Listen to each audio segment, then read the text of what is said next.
We welcome you all. Please starting the session in 5 minutes. We request you to keep yourselves on mute, please.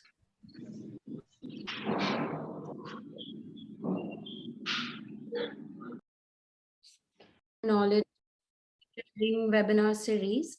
So the topic for today is budget, which was proposed yesterday by the finance minister. So we'll be having a DT session and an IDT session. The direct taxes session will be taken by Mr. Mudit Jain, and the indirect taxes session will be taken by Mr. Yash Dadda. So let me just brief about the proposal that was proposed yesterday. So the government has proposed significant amendments in direct and indirect taxes. So majority of direct taxes amendments revolve around strengthening the tax base and procedural aspects. Whereas in indirect taxes, it revolves around streamlining the mechanism of availing ITC. So now they have made GSTR to be a very important document for availing ITC. And there are the amendments, and the proposed amendments are long term. So without wasting any time, I'll be handing over to Mr. Yash Dadda for taking session on indirect taxes. Also, for our earlier webinar series, they are available on our website. If any one of you want to refer, you can check it out there. Thank you. Over to you.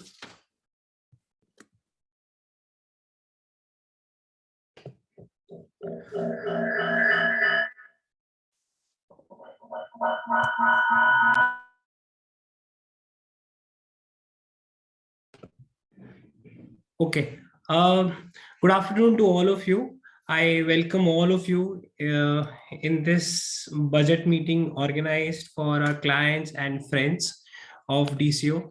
I am thankful to all of you that you have joined us on this weekday afternoon amongst your busy schedule. And I think the topic is such that it is important that all of us assemble and discuss the provisions.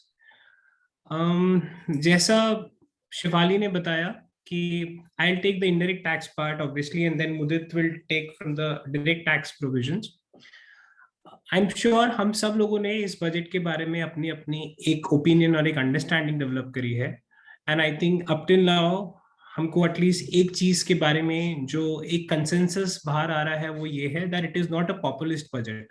In a sense to say that specifically when we see that elections around the corner for various states, it was expected कि इस budget के अंदर कुछ ऐसी चीजें होंगी जिसके short term benefits हम देख सकते होंगे. और स्पेसिफिकली जब भी हम शॉर्ट टर्म बेनिफिट्स की बात करते हैं तो एक चीज जो बड़ी क्लियरली सामने आती है वो होती है रेट चेंजेस.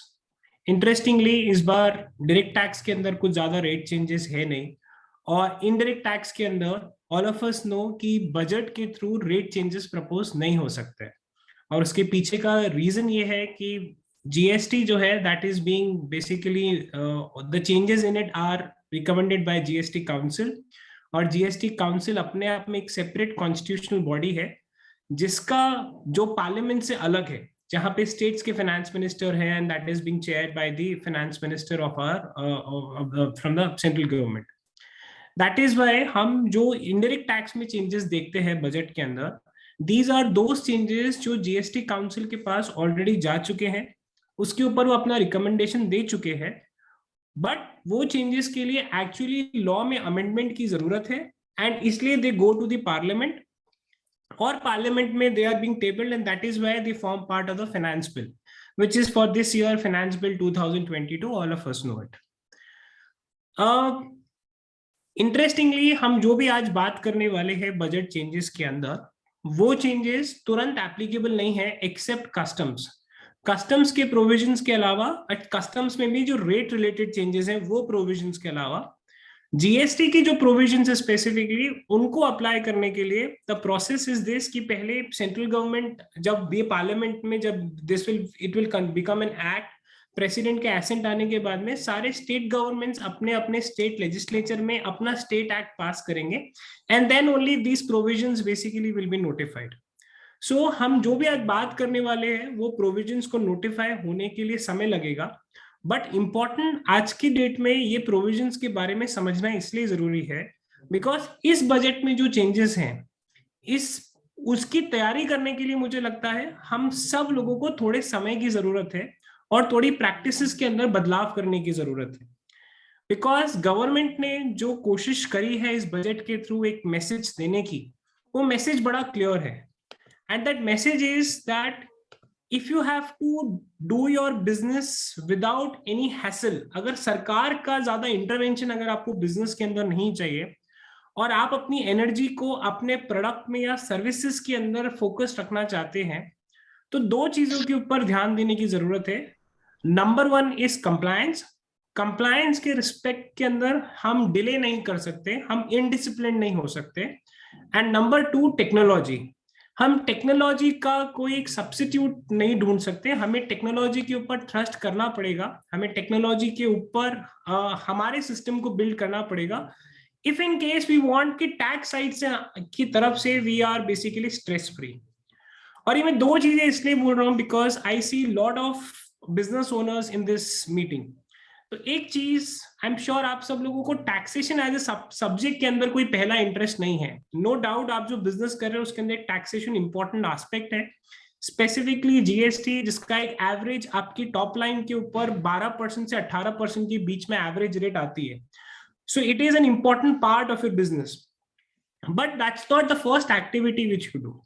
But अगर मैं आपको बोलूं कि ये जो टैक्सेशन है इसका डायरेक्ट इम्पैक्ट ऑब्वियसली आपकी वर्किंग कैपिटल के ऊपर है and what ever working capital you always seek for your business, उसके ऊपर now government has kind of brought in a little stringent provisions. वो जिस तरीके के कानून के अंदर बदलाव प्रपोज करे गए हैं उससे एक चीज तो श्योर है कि बिजनेस करने के लिए हमें वर्किंग कैपिटल की रिक्वायरमेंट बढ़ने वाली है. और वर्किंग कैपिटल का रिक्वायरमेंट इसलिए नहीं बढ़ने वाला है कि हमारी तरफ से कोई नॉन कंप्लायंस होगा या हमको टेक्नोलॉजी अपग्रेडेशन हमने नहीं किया होगा, वो एक इंपॉर्टेंट पार्ट है. बट अब गोइंग फॉरवर्ड जो जीएसटी का रिजीम है वहां पर जो मार्जिन फॉर एरर है उसको गवर्नमेंट ने अपनी तरफ से थोड़ा कर्व करने की कोशिश करी है. आपके सामने स्क्रीन पे तीन बेसिकली विंडोज दिख रहे हैं. मैंने लिखा है input tax variations on financial impact. Basically पूरी जीएसटी रिजीम में एक सबसे इंपॉर्टेंट चीज जो है वो इनपुट टैक्स क्रेडिट. हम सब हमारे प्रोडक्ट का रेट जानते हैं, एचएसएन कोड जानते हैं, वैल्यू जानते हैं. जो एक चीज जहां पर जाकर थोड़ा सा ग्रे एरिया हमेशा रहता है वो है कि जो मैं खर्चा कर रहा हूं क्या उसके ऊपर मुझे इनपुट मिलेगा, और अगर वो मुझे इनपुट मिल रहा है तो वो डायरेक्टली मेरे वर्किंग कैपिटल की गैप को कम करता है और मेरी प्रॉफिटेबिलिटी को इंक्रीज करता है. नाउ तीन तरीके की क्रेडिट्स होती है. अगर because you are a businessman या आप एक कॉर्पोरेट साइड से आप हमेशा चाहेंगे कि आपका इनपुट टैक्स क्रेडिट जो है वो आइडल क्रेडिट होना चाहिए. It is that kind of a credit कि आपने खर्चा किया और आपको तुरंत सरकार या तो उसका रिफंड दे या उससे आपको टैक्स एडजस्ट करने का राइट दे. अगर विभाग की तरफ से बात करें तो विभाग के जो अफसर है because they have to collect revenue, they would always want कि जो इनपुट क्रेडिट है वो आपका तो इनएलिजिबल हो या ऐसा क्रेडिट हो जो नहीं मिल सकता, जिसको हम वर्स्ट की कैटेगरी में डालते हैं. इंटरेस्टिंगली आइडल और वर्स्ट दोनों कैटेगरी के अंदर क्रेडिट्स बहुत लिमिटेड होते हैं.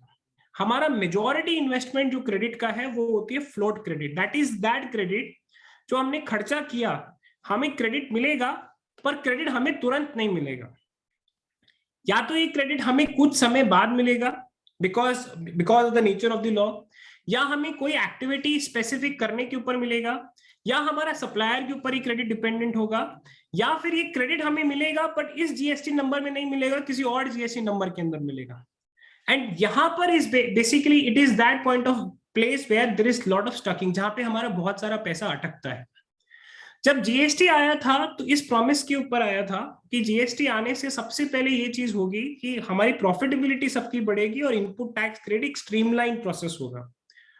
गवर्नमेंट की ये सोच है जो पिछले 5 सालों में जिस तरीके से गवर्नमेंट ने अपने सिस्टम्स बिल्ड किए हैं और जो रुख है विभाग का, वो सोच ये है कि पिछले 5 सालों में अगर बेनिफिट हुआ है तो टैक्स इवेजन का जो डिटेक्शन है वो मल्टीफोल्ड बढ़ा है. मैं वापस बोलता हूँ वर्ड, जो टैक्स इवेजन का डिटेक्शन है वो मल्टीफोल्ड बढ़ा है. तो मल्टीफोल्ड अगर टैक्स इवेजन का डिटेक्शन बढ़ा है that means now government has understood कि टैक्स डिटेक्शन इवेजन तो पहले भी हो रहा था बट अब उनके पास तरीके हैं उसको कर्व करने के लिए. और जो नंबर सामने है वहां पे दे हैव रियलाइज्ड कि may be this is not the right time according to them, जहां पे हम आईटीसी में थोड़ी फ्लेक्सिबिलिटी छोड़ सकते हैं। एंड दैट इज वाई एक गवर्नमेंट इस बार एक तीसरे तरीके का एक एक्सपेरिमेंट लेके आई है। तो तीसरे तरीके के एक्सपेरिमेंट में इसलिए बोल रहा हूँ बिकॉज 2017 से लेके 2022 तक गवर्नमेंट 2 एक्सपेरिमेंट हैं जो ऑलरेडी कर चुकी है। अनफॉर्चुनेटली वो एक्सपेरिमेंट इतने सक्सेसफुल नहीं हुए, and now they are towards a third experiment towards their input tax credit. So मैं क्या बात कर रहा हूँ, आई एम श्योर हम सब लोगों ने जब आपके साथ वी सैट टुगेदर और हमने जब इम्प्लीमेंटेशन किया, ट्रांजिशन किया, या जब जीएसटी इंप्लीमेंट करा, तो आपको एक स्लाइड है जो हमेशा मैंने या मेरी टीम ने दिखाई होगी। दैट स्लाइड इज कि जीएसटी में कंप्लायंस कैसे होने वाला है, गवर्नमेंट ने क्या प्लान सोचा था। जो ओरिजिनल प्लान था कि हर आदमी हर महीने एक जीएसटीआर 1 भरेगा 11 तारीख को, 10 तारीख को, वो डेटा सामने वाले को उसकी जीएसटीआर 2A में दिखेगा 11 तारीख को। उस 2A के बेसिस पे जिसको क्रेडिट दिख रहा है वो डिसाइड करेगा उसको क्रेडिट लेना है, रिजेक्ट करना है, मॉडिफाई करना है या ऑल्टर करना है। वो कर पाएगा 15 तारीख तक। वो जो भी मॉडिफिकेशंस करेगा वो वापस सप्लायर को दिखेगा 16 तारीख तक। सप्लायर उसको एक्सेप्ट रिजेक्ट करेगा 17 तारीख तक। और सप्लायर जो फाइनली अपना जीएसटीआर 1 का डेटा है गवर्नमेंट को 17 को देगा और उसके बेसिस के ऊपर टैक्स पे होगा 20 तारीख तक। And that's how the return filing process will work. It was a dream which never became true. ये कभी भी सच नहीं हुआ। ये गवर्नमेंट का पहला इनिशियल प्लान था जो सक्सेसफुल नहीं हुआ। Then came the second plan, जहां पे गवर्नमेंट ने बोला ठीक है हम एक नए तरीके के फॉर्म लाएंगे जिसका नाम सुगम और सहज, ये सब फॉर्म्स थे। वो फॉर्म्स कभी आपके आई थिंक ना हमारे थ्रू आपके पास में कभी इसके बारे में इंफॉर्मेशन गई है, गई भी तो बड़ी लिमिटेड इंफॉर्मेशन थी। गवर्नमेंट उसके लिए सेक्शन लेके आई बाकायदा कानून में, बट वो सेक्शन कभी भी टेक ऑफ नहीं करा। तो सेकेंड प्लान था जो अल्टीमेटली फेल हुआ। नाउ इस पूरे प्रोसेस के अंदर हम पिछले 5 सालों से जो कंप्लायंस कर रहे हैं, जो जीएसटीआर 3B और जीएसटीआर 1 भर रहे हैं, उस पूरी कंप्लायंस के अंदर एक चीज है जो हमेशा से मिसिंग थी। वो मिसिंग ये है कि अगर आपका supplier GST returns timely file नहीं करता है या वो नॉन कंप्लायंट है, आपके पास कोई ऐसा मैकेनिज्म नहीं है कि आप उसके अगेंस्ट में जाके विभाग को बता सकते हैं कि आप उस सप्लायर को टैक्स का पेमेंट कर चुके हैं, आप उस सप्लायर को इनवॉइस आपके पास में है बट फिर भी आपको क्रेडिट नहीं मिल रहा है क्योंकि वो एक नॉन कंप्लायंट एसएससी है। इसके लिए बकायदा प्रोविजंस थे लॉ में, सेक्शन 42, 43, 43A। अब इस बजट के अंदर गवर्नमेंट ने फाइनली इन प्रोविजंस को ओमिट कर दिया, meaning thereby now they are coming out with a clear intent to say कि जो ओरिजिनल प्लान था कि सप्लायर रिसीवर को बताएगा, रिसीवर एक्सेप्ट करेगा फिर मॉडिफाई करेगा, ये अब गोइंग फॉरवर्ड नहीं होने वाला है, पहले भी नहीं हुआ था। और अब हम सबको हमारा माइंडसेट चेंज करने की जरूरत है कि हमारा क्रेडिट मैचिंग कैसे होगा। So now lot of those question जो कई बार हमारे सामने या आपके सामने आते हैं कि सप्लायर को आपने 10 लाख रुपए का पेमेंट कर रखा है, उसमें 2 लाख रुपए का टैक्स है और सप्लायर ने रिटर्न 2 दिन लेट फाइल करा है, तो क्या आपको इनपुट टैक्स क्रेडिट मिलेगा? It's a very routine question which everybody would ask. The logical answer will be कि सब कुछ सही है, सिर्फ सप्लायर ने 2 दिन रिटर्न लेट फाइल करा, तो क्या आपको उस महीने सरकार को 2 लाख रुपए का टैक्स कैश में जमा कराने की जरूरत है क्या? Logical answer will say no. Unfortunately tax laws सिर्फ लॉजिक के ऊपर बेस्ड नहीं होते हैं, और ये चीज इंपॉर्टेंट है समझना कि जब हम टैक्स लॉज पढ़ रहे हैं तो हम लॉजिक की बात सेकेंडरी करते हैं, पहले हम ये देखते हैं कि लॉ में स्पेसिफिकली लिखा हुआ क्या है। तो आज की तारीख में हम क्या कर रहे हैं, ये सिर्फ एक रिकैप है बताने के लिए, क्योंकि हम आपको आगे करने की क्या जरूरत है। आज की तारीख में हम क्या करते हैं, हम 1 भरते हैं 11 को, उससे 2A और एक नया 2B फॉर्म जनरेट होता है, बट उसका कोई लिंकेज नहीं है डायरेक्टली 3B से। जो पहले प्लान था कि 2A से डेटा 2B में जाएगा, वो नहीं, वो 2A जीएसटीआर 2 में जाएगा, वो नहीं है। 11 को 1 है, 20 को 3B है, इन दोनों के बीच में एक 2A 2B फॉर्म है जो एक ऑटो पॉपुलेटेड फॉर्म है, जिसमें एज ए रिसिपिएंट मेरे पास कोई राइट नहीं है, ना मैं ऐड कर सकता हूं, ना मैं रिजेक्ट कर सकता हूं, ना मैं मॉडिफाई कर सकता हूं। I can't do anything, I can only look at it और मैं उससे कंपेयर कर सकता हूं। जो ओरिजिनल प्लान था 2, 1A, 3, ये सब अबेंडेंट है, और इस कारण से हम सब लोग डे इन डे आउट ये 3 तरीके के प्रॉब्लम्स फेस करते हैं। हमारी अकाउंट्स टीम का बहुत सारा समय, हमारे बहुत सारा मैन पावर, हमारे बहुत सारा कॉस्ट इस मैचिंग के अंदर जाता है, बट हम सब मानते थे कि कभी ये सिस्टम सही होगा। Now going forward, what government is saying is ये system permanent रहने वाला है, and that is one of the biggest change in this budget, in fact ये सिस्टम सिर्फ परमानेंट नहीं होने वाला है, ये सिस्टम के अंदर एक और फिल्टर है जो गवर्नमेंट ने ऐड करने की कोशिश करी है, जो एक प्रपोजल के तौर पे है। बिकॉज काउंसिल का रिकमेंडेशन ऑलरेडी है, तो ये proposal most likely it will convert into a final act, और इसको कंप्लाई करने के लिए हमें कुछ समय मिलेगा। सो अब गोइंग फॉरवर्ड प्रोसेस क्या है, जो आज था बस ये क्रेडिट उसने डाला, आपके पास है, मिल गया, दैट इज मैच क्रेडिट, पूरी मैचिंग सिस्टम से ऑटोमेटिकली। सेकेंड, आपके पास इनवॉइस नहीं है बट सामने वाले ने अपनी रिटर्न में डाल रखा है, इन दैट केस आपके पास समय होगा 30 सितंबर तक का। ये समय पहले हमारे पास पहले 30 नवंबर तक का ये समय हमारे पास पहले सितंबर की GSTR 3B भरने तक था क्रेडिट लेने का। अब ये समय बढ़ के हो जाएगा 30 नवंबर तक का। और तीसरी चीज जो हम बात करते थे कि पोर्टल पे क्रेडिट नहीं दिख रही है पर मेरे पास इनवॉइस है और मैंने पेमेंट कर दिया, तो मैं क्या वो क्रेडिट ले सकता हूं? तो प्रोविजन था कि हाँ 5% तक क्रेडिट ले सकते हैं। हम सब जानते हैं, हम थोड़े दिन पहले मिले थे जब हमने कहा था कि जनवरी 2022 से ये 5% वाला प्रोविजन भी खत्म हो गया। इनफैक्ट अब वो प्रोविजन सिर्फ खत्म नहीं हुआ, उसके अंदर एक नई चीज है जो ऐड होके आ गई। So what is that thing? तो पहला प्रपोजल, ये बैकग्राउंड बिल्ड करने के लिए इसलिए इंपॉर्टेंट था कि अब सेक्शन 16 जो हमारी इनपुट क्रेडिट लेने की जो कंडीशन है, उस पहले कंडीशन 4 थी, जनवरी 2022 से कंडीशन हुई 5, और गोइंग फॉरवर्ड अब कंडीशन हो जाएंगी 6। तो अब अगर मुझे किसी इनवॉइस के ऊपर इनपुट क्रेडिट लेना है तो मुझे 6 कंडीशंस है जो सेटिस्फाई करनी है। पहले वाली 4 है, मुझे माल और सर्विस मिलना चाहिए, मेरे पास इनवॉइस होना चाहिए, मैंने मेरा 3B फाइल किया हुआ होना चाहिए, सप्लायर ने टैक्स पे किया हुआ होना चाहिए। 5वीं कंडीशन जो जनवरी 2022 से ऑलरेडी एप्लीकेबल है कि क्रेडिट मेरे GSTR 2B में पहले दिखना चाहिए। और GSTR 2B में क्रेडिट हम सब जानते हैं तभी दिखता है जब सप्लायर GSTR 1 में उस क्रेडिट को डालता है, तो सप्लायर ने GSTR 1 में डाला होना चाहिए।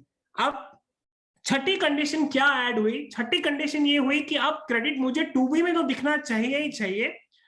अब 2B के अंदर भी 2 तरीके के पार्ट होंगे, एक होगी वो credit which is called as eligible credit, और एक दूसरी क्रेडिट है जो 2B में दिख तो रही है बट वो डॉक्यूमेंट कर रहा है that this is a credit which is a restricted credit, जो आपको नहीं लेनी चाहिए। तो वो डॉक्यूमेंट आपको एक सजेशन दे रहा है कि आपके सप्लायर ने रिटर्न तो फाइल कराया है समय से, उसने हो सकता है टैक्स भी जमा कराया है, फिर भी सिस्टम कह रहा है कि उसके पीछे कुछ पैरामीटर्स हैं जिस कारण से हम इसको कह रहे हैं क्रेडिट रिस्ट्रिक्टेड है, जो आपको नहीं लेना चाहिए जब तक ये रिस्ट्रिक्टेड की कैटेगरी में है। और ये नई छठी कंडीशन है जो कहती है कि जब तक वो रिस्ट्रिक्टेड की कैटेगरी में तब तक आप उस क्रेडिट को नहीं लेंगे। अब क्रेडिट कब मेरी रिस्ट्रिक्टेड की कैटेगरी में जाएगी ये समझना इंपॉर्टेंट है, और यही पर्पस था बताने के लिए कि आप बिजनेस करने का जो तरीका है या एटलीस्ट सप्लायर के साथ जो डील करने का तरीका है, चाहे सप्लायर आपसे छोटा है या supplier may be a bigger company than us, in that case also it is important कि वो सप्लायर कुछ 5-6 पैरामीटर्स के अंदर हमेशा फिट निकल के बाहर आए, हमेशा ही should always be clear on that. What are those parameters? जैसे आप देख रहे, जो आपको स्क्रीन पे दिख रहा है, गोइंग फॉरवर्ड हमको पोर्टल के ऊपर एक डॉक्यूमेंट मिलेगा जो आज भी हमें GSTR 2B मिलता है। उस GSTR 2B में लिखा हुआ आता है whether you eligible for credit, yes no. तो अब इन्होंने वो जो नो लिखे हुए आते हैं, नो की पैरामीटर्स के अंदर थोड़ी बढ़ोतरी कर दी। सो लेट्स से मैं आपका सप्लायर हूं, मुझे आपको एक इनवॉइस देना है और आप मेरे रेसिपिएंट हैं, आपको उस इनवॉइस के ऊपर क्रेडिट लेना है। क्या क्या ऐसे केसेस है जहां पर मैं मेरा रिटर्न फाइल कर रहा हूं, सरकार को टैक्स जमा करा रहा हूं, फिर भी हो सकता है कि आपको क्रेडिट ना मिले? What are those possibilities? या तो मैंने एक नया रजिस्ट्रेशन अभी तुरंत लिया है और मेरे प्रेमाइसिस का वेरिफिकेशन नहीं हुआ एक स्पेसिफाइड पीरियड के अंदर। So now this premise verification I am adding from my side as one of the examples. तो अब सेक्शन में सरकार ने पावर एग्जीक्यूटिव बॉडी को दे दी कि वो एक रूल बनाए कि अगर किसी ने नया रजिस्ट्रेशन लिया है तो कुछ के स्पेसिफिक समय तक, उसके रजिस्ट्रेशन लेने की कुछ समय तक उसकी इनवॉइसेस के ऊपर किसी को क्रेडिट ना मिले। मोस्टली ये उन केसेस में आएगा जहां पर एक कोई सप्लायर नया रजिस्ट्रेशन लेता है, कुछ समय के लिए काम करता है, फिर गायब हो जाता है।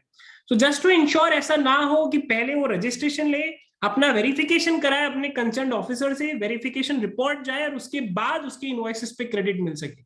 That is one. अगर आप एक नए सप्लायर के साथ डील कर रहे हैं तो हो सकता है उसके इनिशियल कुछ पीरियड तक आप क्रेडिट ना ले पाए। माइंड यू अभी इसके रूल्स नहीं है हमारे सामने, रूल्स आ जाएंगे थोड़े समय में, पर ये हमें दिशा दिखाता है कि हमें किस तरीके से आगे सबके साथ डील करना चाहिए। सेकेंड, ऐसा सप्लायर जो रिटर्न तो भर रहा है बट वो पिछले कुछ समय से सरकार को टैक्स जमा नहीं करा रहा है और वो टैक्स जमा कराने में डिफॉल्ट कर रहा है, तो 2B में क्रेडिट है बट उसने कुछ पुराने रिटर्न्स का टैक्स नहीं जमा करा रखा, तो भी हमें क्रेडिट नहीं मिलेगा। तीसरा, वो सप्लायर जिसने अपना GSTR 1 भी भरा है, 3B भी भरा है, बट उसकी सप्लाईज के अंदर गैप है, जो 1 और 3B में उसने सप्लाईज भरी है उसके अंदर डिफरेंस है। ऑब्वियसली वो आपकी कंट्रोल में नहीं है, बट आपको सिस्टम बताएगा कि उसने सरकार को जो टैक्स दिया है वो पूरा नहीं दिया है, रिटर्न फाइल करे बट उसमें मिसमैच है, तो आपको क्रेडिट लेने से रिस्ट्रिक्ट करेगा। चौथा, उसने इनपुट क्रेडिट लिया है, आपके सप्लायर ने इनपुट क्रेडिट लिया है बट उसकी इनपुट क्रेडिट जो 3B में है और उसके GSTR 2B में थी उसके अंदर डिफरेंस है, और वो एक डिफरेंस टॉलरेबल लिमिट से ज्यादा है, और उस कारण से सिस्टम आपको बोल रहा है कि आप उसकी इनवॉइस पे क्रेडिट मत लीजिए। या पांचवा, ऐसे सप्लायर्स जिसके ऊपर रिस्ट्रिक्शन है कि सरकार को 1% टैक्स कैश में जमा कराना जरूरी है और उसने उसकी कंप्लायंस नहीं कर रखी है। या छठे, कोई और स्पेसिफिक कैटेगरी के लोग जिसको सरकार नोटिफाई कर सकती है कि इनकी इनवॉइसेस के ऊपर क्रेडिट रिस्ट्रिक्टेड होगा। अब आप ये देखेंगे सारी 6 की 6 चीजें, when you look at you will realize इसमें से कुछ भी चीज आपके कंट्रोल में नहीं है। All of these things are in control of your supplier. That means if you have to take control of your credit, somehow आपको अपने सप्लायर के ऊपर थोड़ा कंट्रोल रखना पड़ेगा। वो कंट्रोल हम कॉन्ट्रैक्चुअल चेंजेस के थ्रू, हमारे पेमेंट साइकिल के थ्रू, या हम किस तरीके से उसके साथ बिजनेस कर रहे हैं उसके साथ लेके आने की जरूरत है। अब इन 5-6 पैरामीटर्स के अलावा एक छठी कंडीशन और है जो गोइंग फॉरवर्ड सरकार लेके जिन्होंने प्रपोजल करा है सेक्शन 41 के अंदर। तो एक सेक्शन 41 था पहले CGST एक्ट में, जो ये बताता था कि हम प्रोविजनल बेसिस के ऊपर इनपुट टैक्स क्रेडिट ले सकते हैं, और इनफैक्ट ये वो सेक्शन था जिस कारण से कोई क्रेडिट अगर हमारी 2A या 2B में नहीं भी आ रही थी तो भी हम उसको हमारी GSTR 3B में ले लेते थे। कई बार GSTR 3B में वो रेड मार्क आता था, तो there was generally we would get a question कि रेड मार्क आ रहा है 3B में, क्या हम वो क्रेडिट ले सकते हैं? And most of the times आपने मुझसे या हमारी टीम से ये जवाब सुना होगा कि कोई बात नहीं, अगर रेड मार्क आ भी रहा है और आपके पास वैलिड इनवॉइसेस है और वो इनवॉइस किसी और 2B में पुराने पीरियड में दिख रहे हैं, तो आप वो क्रेडिट ले सकते हैं, देयर इज नो प्रॉब्लम। और if let's say there was a genuine concern कि आपको पता है कि सप्लायर ने रिटर्न तो भरा है बट गलत भरा है, पर सरकार को टैक्स भी दिया है, then in that case also हमने कहा वो आप क्रेडिट ले सकते हैं। नाउ गोइंग फॉरवर्ड सेक्शन 41 के अंदर बदलाव प्रपोज्ड है। बदलाव ये है कि अगर लेट्स से आपने मेरे इनवॉइस के ऊपर क्रेडिट लिया तो आप क्रेडिट लेंगे GSTR 2B के बेसिस पे। अब वो सभी लोग जो रिटर्न फाइलिंग के प्रोसेस के अच्छी तरीके से समझते हैं वो ये चीज जानते हैं कि GSTR 2B जनरेट होता है 13 या 14 तारीख को अगले महीने की, और दैट मीन्स मैंने मेरा GSTR 1 11 तारीख तक भरा होगा तो आपको GSTR 2B दिखेगा 13 या 14 तारीख तक। अगर 2B में दिखा आपने क्रेडिट ले लिया, तब भी इस महीने का GSTR 3B में अगले 7 दिन में भरूंगा, 13 तारीख से 20 तारीख के बीच में।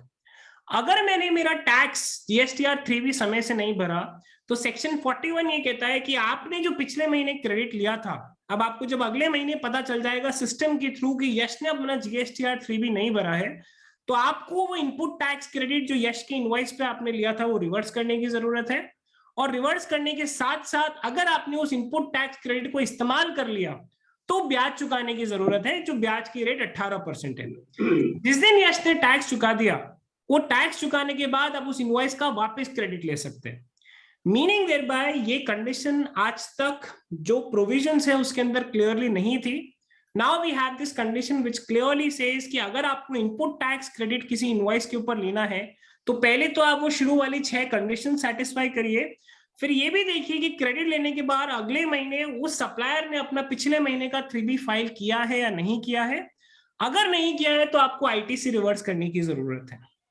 अब ये सब प्रोविजन सुनने के बाद में हम जनरली आप ये सवाल आपके दिमाग में आना चाहिए कि हम जब जनवरी में वेबिनार कर रहे थे या आपने जब अभी अमेंडमेंट्स देखे होंगे जनवरी वाले, तो हमने एक सेक्शन 75 का रेफरेंस दिया था जहां पे हमने कहा था कि अगर अब हमारी GSTR 1 और 3B में गैप है तो विभाग हमें नोटिस देके वो पैसा हमसे डायरेक्टली रिकवर कर सकता है और उनको हमसे एक्सप्लेनेशन मांगने की जरूरत नहीं है क्योंकि ये हमारी रिटर्न्स के अंदर गैप है। Now in all these cases still a question would ask कि जब सरकार ने अपने पास ये पावर रख लिया कि वो टैक्स रिकवरी कर सकते हैं, तो यश का फॉर एग्जाम्पल जो मैंने अभी दिया था, अगर मैंने 1 फाइल कर दिया और 3B में टैक्स नहीं जमा कराया तो सरकार मुझसे डायरेक्टली रिकवर कर सकती है, आपकी इनपुट रिवर्स करने की क्या जरूरत है ना। ये वो सवाल है जिसका जवाब लॉजिकली देना मुश्किल है, बट गवर्नमेंट ने एक तरीके से दोनों तरफ से अपने हाथ को मजबूत रखने की कोशिश करी है। वो सप्लायर से तो टैक्स रिकवर कर ही सकते हैं, प्रोविजन को अगर साथ में पड़े तो वो ये है कि जब तक सप्लायर सरकार को टैक्स जमा नहीं कराएगा तब तक रिसिपिएंट की इनपुट टैक्स क्रेडिट को सरकार रिवर्स करवा सकती है। ओके, नाउ अ क्वेश्चन इसके बाद में फिर अगला आता है, सो M I trying to say कि अब कंप्लायंस करना बड़ा डिफिकल्ट टास्क है या ऐसा है कि इनपुट टैक्स क्रेडिट बहुत कम मिलेगा?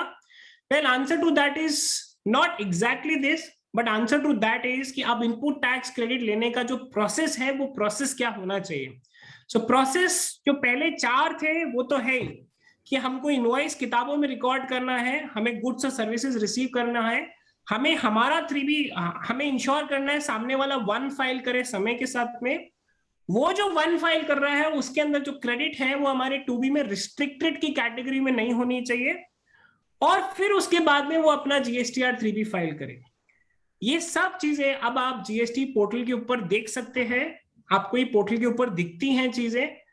ये कहना कि इसकी कंप्लायंस मुश्किल है, इसका एक जवाब है कि अगर आप टेक्नोलॉजी का इस्तेमाल नहीं कर रहे हैं, अगर आप मैनुअल मैचिंग करते हैं, हाँ ये मुश्किल है, बट अगर हम हमारे अकाउंटिंग सॉफ्टवेयर के अंदर जो अकाउंटिंग एंट्री करते हैं उसको प्रॉपर रखें, और वहां से अगर हम उस ऑटोमेशन को लेते हुए आए, यहाँ पर हम जो रिटर्न फाइलिंग का प्रोसेस कर रहे हैं उस प्रोसेस को ऑटोमेटेड रखें, या लेट्स से जहां पर आप हमारा सपोर्ट लेते हैं कुछ केसेस के अंदर, वहां पे हम जिस फॉर्मेट के अंदर डेटा एक्सट्रैक्शन का प्रोसेस फॉलो करते हैं, अगर हम उस फॉर्मेट के अंदर ही डेटा पंचिंग शुरू करें तो हम इस प्रोसेस को स्ट्रीमलाइन कर सकते हैं। ये चीज ये भी इंश्योर करना जरूरी है कि हमको हमारे सप्लायर को 180 दिन में पेमेंट करना है, वो कंडीशन आज भी है। ये सारी कंडीशन जब सेटिस्फाई होती है उसके बाद जो क्रेडिट हमारी है वो वैलिड इनपुट टैक्स क्रेडिट है।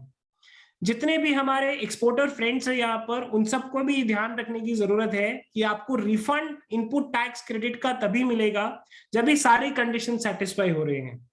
जितने भी फ्रेंड्स हमारे ऐसे हैं जो डोमेस्टिक सप्लाईज के अंदर है, अगर ये कंडीशन सेटिस्फाई नहीं हो रही है तो हमें टैक्स कैश में जमा कराना पड़ेगा, और अगर हम कैश में टैक्स जमा करा रहे हैं और अगर बाई चांस वो डिलेड है तो हमारे ऊपर इंटरेस्ट की लाइबिलिटी आती है। So 2 things to understand from this change which is there. मैं वापस कह रहा हूं, ये चेंज आने के अंदर, रिस्ट्रिक्टेड कैटेगरी वाला चेंज आने के अंदर समय लगेगा, बट अगर हम प्रोसेस आज स्टार्ट नहीं करेंगे तो जिस दिन ये चेंज आएगा तब तक it will take lot of time उस सप्लायर को उस प्रोसेस से अवगत कराने के लिए कि क्यों अब पेमेंट साइकिल के अंदर गैप है या क्यों हम एक स्पेसिफिक पेमेंट उसका रोकना चाहते हैं, before basically ensuring that is full and final payment for a specific invoice is done. The whole process of saying this is that financial system और GSTN के बीच में the matching process has to be either through Excel or through a software, or the information should come in specific formats, या फिर आपका जो GSTN के साथ में इंटरेक्शन है आपके अकाउंटिंग सॉफ्टवेयर का वो ऑटोमेटिक होने की जरूरत है। मैं इस प्रोसेस में एक चीज और बता दूं, वो सभी फ्रेंड्स हमारे जो ई इनवॉइसिंग जिनके ऊपर एप्लीकेबल है वो सब जानते हैं कि ई इनवॉइसिंग का जो प्रोसेस है आज बड़ा स्ट्रीमलाइन प्रोसेस है। वो ऐसा प्रोसेस है कि हमको हमारे अकाउंटिंग सॉफ्टवेयर में बिल डालना रहता है और वो सिस्टम ऑटोमेटिकली कम्युनिकेट करता है। गवर्नमेंट का प्लान गोइंग फॉरवर्ड उस ऑटोमेशन की तरफ ही है, ये हम समझ सकते हैं। ये चीज इंपॉर्टेंट है बिजनेस ओनर्स के लिए जो यहाँ पे है, या फिर वो सब लोग जो डिसीजन मेकर्स हैं, कि हम सप्लायर को कैसे बाइंड कर सकते हैं, सप्लायर को हम कैसे कंट्रोल कर सकते हैं। पहली चीज, सप्लायर को हम कंट्रोल नहीं कर सकते बट हम उसको कॉन्ट्रैक्चुअली बाइंड कर सकते हैं। So left hand side are those things which you look into a supplier जब आप उसके साथ कभी बिजनेस कर रहे होते हैं, या आपकी sales team, marketing team, sorry आपकी प्रोक्योरमेंट टीम रादर, जो परचेज टीम है, वो ये चीज एक सप्लायर के अंदर देखती है जो लेफ्ट हैंड साइड है। सजेशन मेरा यह है कि अब लेफ्ट हैंड साइड देखने के साथ में राइट हैंड साइड वाली चीजों को भी इक्वल वेटेज देना जरूरी है, और ये हमारे कॉन्ट्रैक्ट का पार्ट होना जरूरी है। So what is that, supplier आपको गुड्स और सर्विसेज टाइमली डिलीवर करे, ये आपके लिए इंपॉर्टेंट फैक्टर है, बट अगर वो चीज आप महंगी नहीं चाहते हैं और उसमें जीएसटी का जो सेविंग है वो आप चाहते हैं, देन इट इज इंपॉर्टेंट कि वो गुड्स और सर्विसेज सिर्फ टाइमली ना दे, वो अपना GSTR 1 भी टाइमली फाइल करे। वो आपको सिर्फ क्वालिटी अच्छी ना दे, पर उसकी जीएसटी रिटर्न्स की क्वालिटी भी अच्छी होनी चाहिए। Meaning thereby quality, when I trying to say, उसके रिटर्न्स के अंदर मिसमैचेस कम होने चाहिए। जितने मिसमैचेस उसकी रिटर्न के अंदर होंगे, उतना आपको मिसमैचेस अपनी रिटर्न के अंदर दिखेंगे। जितनी आपकी रिटर्न के अंदर मिसमैचेस होंगे, या तो आप उतना टैक्स गवर्नमेंट को कैश में जमा कराइए, या उतना इनपुट कम लीजिए। और अगर हम ऐसा नहीं करते हैं तो आपके कस्टमर को वो मिसमैचेस दिखेंगे। And I think none of us want कि कस्टमर हमारे पास आके वापस बोले कि आपके मिसमैच के कारण मेरी इनपुट टैक्स क्रेडिट मुझे नहीं मिल रही है। That probably would not be correct. Third, उसका टेक्नोलॉजी सिर्फ उसके प्रोडक्शन या सर्विस सप्लाईज तक इंपॉर्टेंट नहीं है, अब उसका टेक्नोलॉजी कंप्लायंस लेवल पे कैसा है वो भी इंपॉर्टेंट है। सो जब आप अपने एक सप्लायर का केवाईसी करते हैं, आई थिंक केवाईसी के अंदर ये जीएसटी के कुछ पॉइंट्स हैं which are very important and relevant, because अब ये प्रोसेस अपने आप में कंप्लीट प्रोसेस है जो government as a third experiment के तौर पे इंप्लीमेंट करने जा रही है। अब तक से पहले की जो प्रोसेस थे वहां पे टू वे कम्युनिकेशन था। अगर सप्लायर की पार्ट पे कोई गलती भी थी तो हमारे पास मौका था कि हम उसको इंटीमेट कर सके कि उसने गलती करी है। अब अगर सप्लायर कोई गलती कर रहा है, चाहे वो जानबूझ के कर रहा है या जेन्युइनली कर रहा है, हमारे पास मौका नहीं है उसको बताने के लिए कि उसने गलती करी है। बट हमारे पास सिर्फ एक चीज है कि उस गलती की कॉस्ट या तो हम बेयर करें, या हम कॉन्ट्रैक्चुअली उस गलती की कॉस्ट उससे रिकवर कर सकें या उसको बाइंड कर सकें, so that margin of error is little. गलती होना स्वाभाविक है, बट उस गलती की कॉस्ट ऐसी हो which should is reasonable. That is something I think for which all of us have to be ready, जब तक ये प्रोविजन अगले 9 से 10 महीने के अंदर इंप्लीमेंट होते हैं। Mind you friends, departmental officers के पास में ये मिसमैच का information is available on A click of A button. ये क्योंकि ये सब सिस्टम जनरेटेड इंफॉर्मेशन है, ये सब आर्टिफिशियल इंटेलिजेंस से निकली हुई इंफॉर्मेशन है। यहाँ पे किसी ऑफिसर को अपनी तरफ से एफर्ट डालने की जरूरत नहीं है इंफॉर्मेशन निकालने के लिए। दैट इज वाई ये चीज सोचना कि प्रोबेबली डिपार्टमेंट का सिस्टम कितना रोबूस्ट है, क्या वो काम कर पाएगा नहीं कर पाएगा, I think on that front it is my responsibility to tell you कि उनका सिस्टम आज की तारीख में it is capable enough which has lot of information available with them in this specific regard. अगर हमने नेक्स्ट चेंजेस, अगर हमने पिछले महीने का GSTR1 नहीं भरा है तो हम करंट मंथ का भी GSTR1 नहीं भर सकते। हम सब जानते हैं जीएसटी पोर्टल पे ऑलरेडी होता है, उस चीज को आप लीगल मैंडेट भी मिल गया, वो कानून के अंदर भी प्रोविजन है। सिमिलरली अगर हमने पिछले महीने का GSTR3 भी नहीं भरा है तो हम करंट मंथ का भी GSTR3 भी नहीं भर सकते हैं।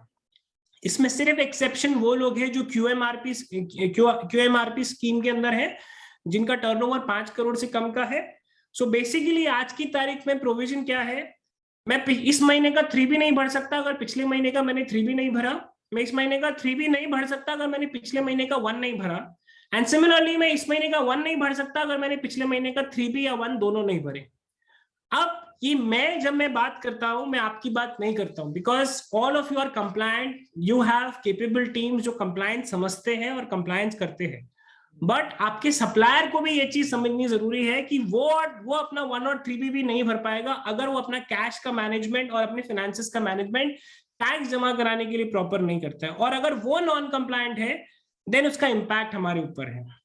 इस पूरे प्रोसेस में जो एक अच्छी चीज है, which is a legal point, जो हम सब लोगों को पता होना चाहिए, बिकॉज ये क्वेश्चन जनरली बहुत उठता है हमारे पास में, हम जब एनुअल रिटर्न की कंप्लायंसेस करते हैं या अदरवाइज जो जनरल रूटीन के नोटिस आते हैं मिसमैच के, जब हम वो देखते हैं तो ये सवाल उठता है कि जितने भी प्रोविजंस की हम बात कर रहे हैं, क्या ये पुराने पीरियड के लिए भी एप्लीकेबल है? क्या ये 17, 18, 18, 19, 19, 20, 20, 21 और जनवरी 22 तक भी एप्लीकेबल है? इसका जवाब है नहीं, ये प्रोविजंस पुराने पीरियड के लिए एप्लीकेबल नहीं है। तो जितना भी मैचिंग की बात है, 17-18 में कोई मैचिंग नहीं थी, 18-19 में कोई मैचिंग नहीं थी, 19-20 में मैचिंग थी पर वो 2A से मैचिंग थी और बड़ी ही मैक्रो लेवल पे मैचिंग थी। जनवरी 22 से मैचिंग है GSTR 2B के साथ में, पर 2B में अगर मेरा क्रेडिट रिस्ट्रिक्टेड कैटेगरी में भी आ रहा है तो भी डजंट मैटर, जब तक ये प्रोविजन की हमने बात करी अभी सेक्शन 16 की, जब तक वो इंप्लीमेंट नहीं हो जाता है। So that is always a legal ground for us, but at the same time जो हमने अभी तक किया है या जो भी अभी तक हमारे मिसमैचेस हैं, वो हमारा बेसिस नहीं हो सकता आगे की क्रेडिट्स के लिए। आगे वो प्रोविजंस प्रोबेबली हमें हेल्प नहीं करने वाले। Now some of our friends who take refunds, refund के केस में कुछ चेंजेस है। वो सब लोग जिनके पास कैश लेजर के अंदर बहुत सारा बैलेंस है, वो सब लोग चाहे तो रिफंड ले सकते हैं कैश लेजर का, ये हम सब प्रोविजन ऑलरेडी जानते हैं। But lot of us are there जिनके मल्टीपल जीएसटी रजिस्ट्रेशन है इंडिया के अंदर।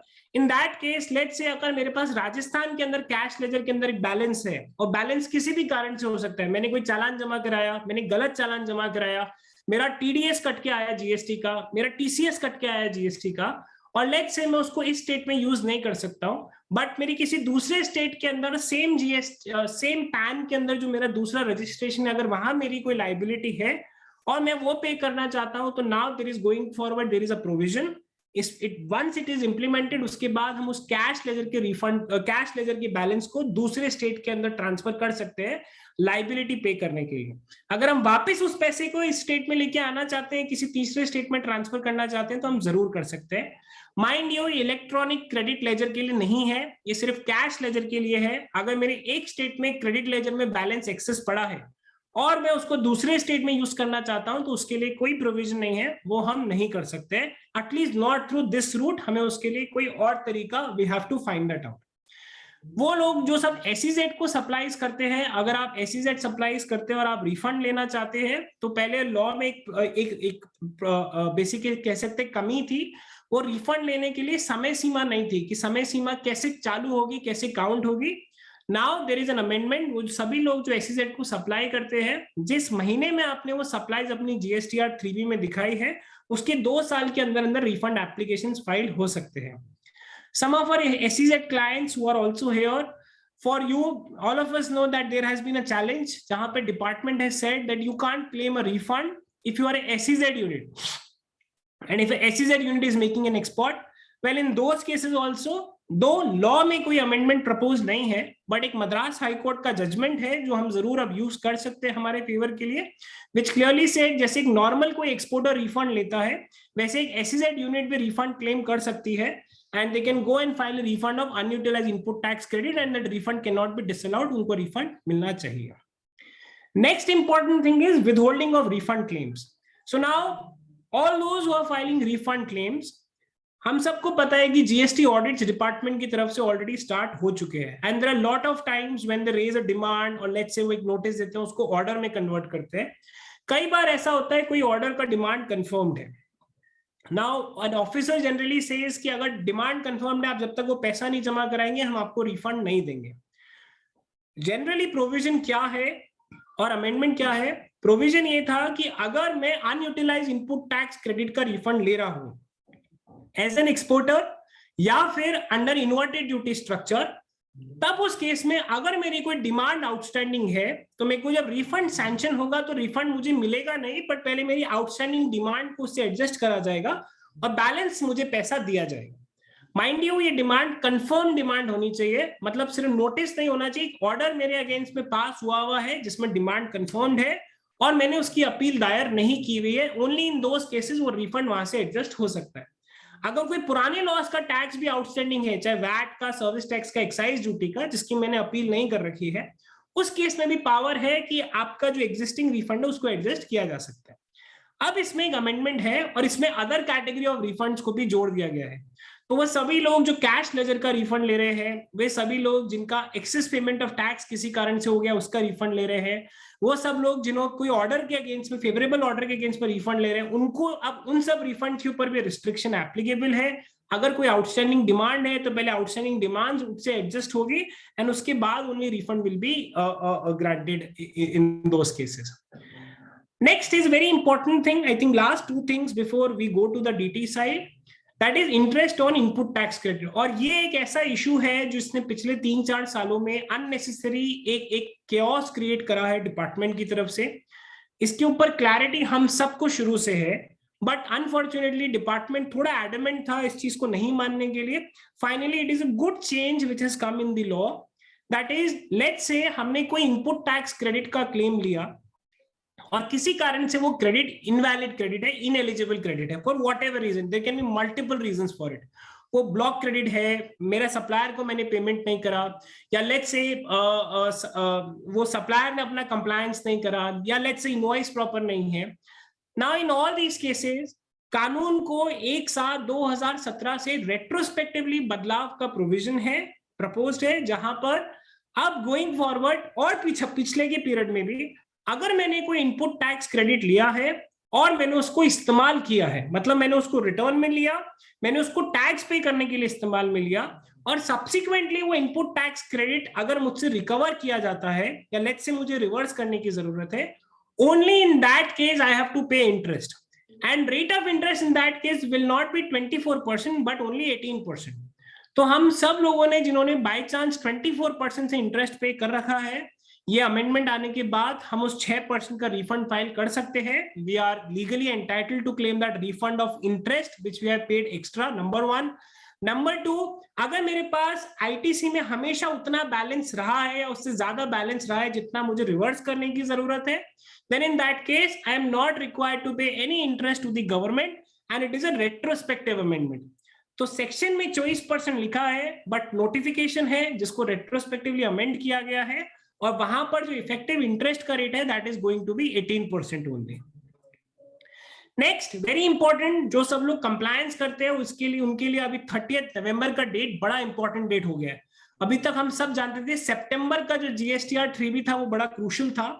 अब सितंबर की जीएसटीआर 3B से हटके हमको जितने भी तरीके के एडजस्टमेंट और करेक्शंस हमारी रिटर्न्स में अलाउड है पुराने फाइनेंशियल ईयर के, उन सब के लिए जो ड्यू डेट पहले 30th due date of filing of return for the month of सितंबर था, उसको चेंज करके 30th नवंबर कर दिया गया है।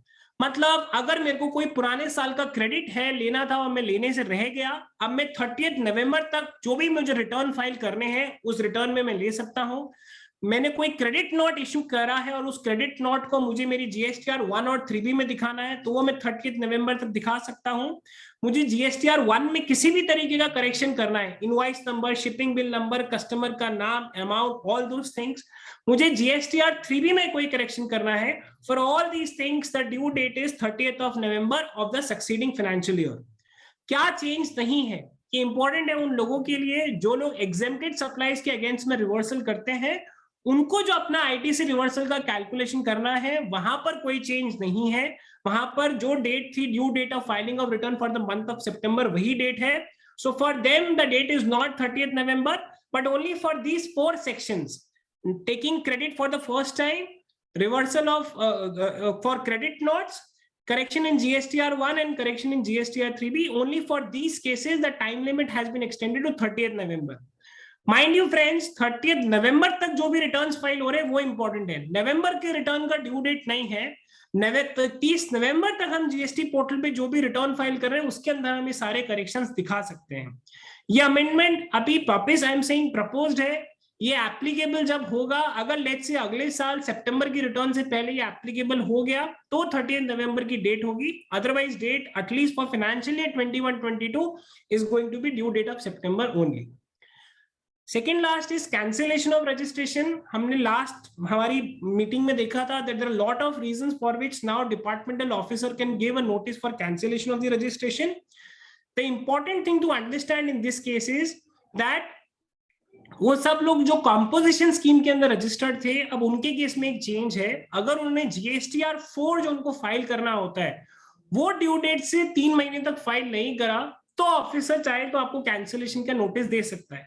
बाकी जो रेगुलर टैक्स पेयर है, अगर वो अपने 2 कॉन्जिक्यूटिव टैक्स पीरियड्स का रिटर्न नहीं फाइल करते जो अभी तक रूल में लिखा है, that still remains the same. हालांकि लॉ में अब उन्होंने पावर ले लिया, वो 2 महीने के पीरियड को चेंज कर सकते हैं, बट इंपॉर्टेंट चेंज स्पेसिफिकली उन लोगों के लिए है जो कॉम्पोजिशन टैक्स पेयर है और अपना एनुअल रिटर्न साल में जो उनको एक ही रिटर्न भरना होता है अगर वो ड्यू डेट तक नहीं भरते हैं। तो किसी ने कॉम्पोजिशन का रिटर्न नहीं भर रखा है, for them it is a challenge and they should file the returns. ये सही समय है आप सब लोगों को वापस रिमाइंड कराने के लिए, अगर हमारे जीएसटीआर 1 और 3B में गैप है, उसको लेकर ऑलरेडी रूल 21 है जो प्रॉपर ऑफिसर को पावर देता है कि 1 और 3B में अगर गैप है तो भी कैंसिलेशन का नोटिस दिया जा सकता है। तो barring all other problems in input tax credit, ये चीज ध्यान रखना है कि हमारे 1-3B के अंदर कोई अनजस्टिफाइड गैप नहीं होना चाहिए। Then there are some changes in respect of common portal. I think ये सब वो प्रोसीजरल चेंजेस हैं जो ऑलरेडी जीएसटी पोर्टल पे जो चीजें हो रही हैं उनको वैलिडेट करने के लिए ये प्रोविजन है, तो मैं इनकी डिटेल में नहीं जा रहा हूं. I will only go into one relevant thing in customs and then we'll go to the end. Okay, we'll share the presentation, we'll share the note also. So ये presentation और note सब participants के साथ में share हो जाएगा. So we don't have to worry. I am skipping those slides जिनका कोई substantive impact नहीं है. वो changes जो हमें पता होने चाहिए और जिसके कारण से हमारी compliance या decision making impact होती है, I am only touching on those changes. I think last which I can take in this regard is customs. Customs के respect में for all those people specifically who are dealing with imports and exports, I think 2-3 चीजें हैं जो relevant है, key points है जो हमें सबको पता होनी चाहिए. सबसे पहले proper officer की जो definition है customs के अंदर, उसके अंदर retrospective amendment है. So some of our friends who have show cause notices issued by DRI, director revenue of intelligence की तरफ से अगर कोई शो कॉज नोटिस है या कोई इंक्वायरी है, तो अभी एक सुप्रीम कोर्ट का रीसेंट जजमेंट था जहां पर ये कहा गया था कि DRI show cause notice issue नहीं कर सकता है. अब उस चीज को ओवरकम करने के लिए लॉ में एक रेट्रोस्पेक्टिव अमेंडमेंट है, और उस रेट्रोस्पेक्टिव अमेंडमेंट के कारण now DRI officers are also competent to issue a show cause notice. So that is one important change. वो सब लोग जिनकी प्रोसीडिंग्स इस कारण से रुकी हुई थी क्योंकि डीआरआई ने शो कॉज नोटिस कर रखा था, now those proceedings shall be continued further. Second, when we are importing goods, हम सब जानते हैं हम एक सेल्फ असेसमेंट रिजीम के अंदर इंपोर्ट करते हैं where we declare the value of import consignment. Now recently it has been noticed by the customs कि ये जो consignment की value declare करी जाती है, in some cases के अंदर, not in some cases but in some cases where department is of the understanding it is a case of undervaluation. Now in those cases, looking at the trend in the criteria, कानून के अंदर एक specific provisions हैं जो incorporate करे गए हैं जहां पे एक रेलेवेंट क्राइटेरिया बनाते हुए, अब वो क्राइटेरिया कैसे बनेगा वो आने वाले समय में पता चलेगा. बट अगर कोई इंपोर्ट कंसाइनमेंट उस रेलेवेंट क्राइटेरिया रिस्क फैक्टर के अंदर आता है, देन इन दैट केस उस कंसाइनमेंट को रिलीज करने से पहले प्रॉपर ऑफिसर इंपोर्टर से एडिशनल डॉक्यूमेंट्स, डिक्लेरेशन और चेक्स मांग सकता है, and importer is duty bound to basically give them if he has to be ensured that the consignment has to be released. So now this is going to be quite an important thing for all those people who are importing goods. First, we have to look at कि वो relevant criteria कैसे आता है. If at all, if unfortunately our import consignment falls in that relevant criteria, then we have to look at how do we have to ensure that proper documentation in that regard is always given. Advance ruling के provision जैसे GST में है वैसे customs के अंदर भी है. The only thing is that advance ruling जो customs के अंदर है उसकी समय सीमा is going to be only for 3 years. वो 3 साल के लिए valid है. So that is one important thing to understand. Last thing, और generally this is a business practice, कई बार ऐसा होता है कि हमें हमारे कॉम्पिटिटर की इंफॉर्मेशन अवेलेबल करानी होती है from the customs data in terms of what are the imports and export that particular competitor is doing and otherwise. There are agencies who are involved in the specific activities. However, many of them have not been authorized by customs to collect that data. अब उसके अंदर amendment है, customs में specific penalty के provision है. अगर ऐसी कोई इंफॉर्मेशन किसी अनऑथराइज्ड सोर्स ने शेयर करी है, then in those cases customs has power to basically invoke penalty, and in fact it may lead to imprisonment also. So that is one of the important things which has been incorporated in the customs. Customs में rate के respect के अंदर, without going to the specifics, because I'm sure some of our clients have been impacted by those rate changes. But majority what has been done is customs ने पिछले 3 महीने के अंदर एक मास एक्सरसाइज करी थी और लगभग 3,500-4 हजार लोगों को टच करके उन्होंने पूछा कौन कौन से ऐसे एग्जेम्पशंस हैं जिनको हम विड्रॉ कर सकते हैं. So what has been done is कि आप देखेंगे आपके प्रोडक्ट के ऊपर लेट्स से एक स्टैंडर्ड रेट होगी and suddenly you will realise कि आज कस्टम्स के नोटिफिकेशन में उसको एग्जेम्प्ट कहा गया है. Actually that is not exempt, और इन अ सेंस उसकी बेसिक रेट को या तो फ्री कर दिया गया है या फिर अगर कोई एग्जेम्पशन किसी और नोटिफिकेशन से था उसको शेड्यूल के अंदर इनकॉर्पोरेट कर दिया गया है. So majority of the changes in the customs in respect of rates are those either which were exempted by way of some notification or they were actually having वो टैक्स फ्री, बट उस notification को हटा के उसको जो rate जो schedule है उसके अंदर इंकॉर्पोरेट कर लिया गया है. So I think with this from the indirect tax perspective जो इंपॉर्टेंट रेलेवेंट कुछ 5-6 की टेकअवेज थे जिस पे मुझे लगा that we should always be aware. We have discussed that. I'm sure you will get a detailed note on each and every provision. जो मैंने provision skip भी करे उसके ऊपर you will get a detailed note. Important thing again I will tell all of you basically is that compliance going forward is important in terms of आप supplier के ऊपर कितना विश्वास करते हो और supplier को how do you basically keep under check. That is going to be key. So thank you so much for your patient hearing. अगर कोई सवाल है so you may raise hand. Some of our team will unmute. आपको कोई सवाल है आप chat box में पूछ सकते हैं. And maybe we'll take 5-6 questions if in case there are any questions, and then we'll go to the DT side, which Mudit will take. Thank you so much.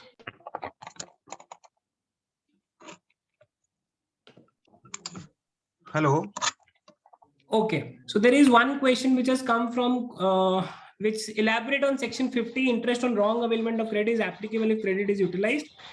I think वो मैंने elaborate कर दिया, but वापस बताओ अगर मैंने कोई input tax credit लिया है और उसको इस्तेमाल किया है, important part ये कि इस्तेमाल किया है, तो इंटरेस्ट लगेगा 18% से, 24% से नहीं लगेगा.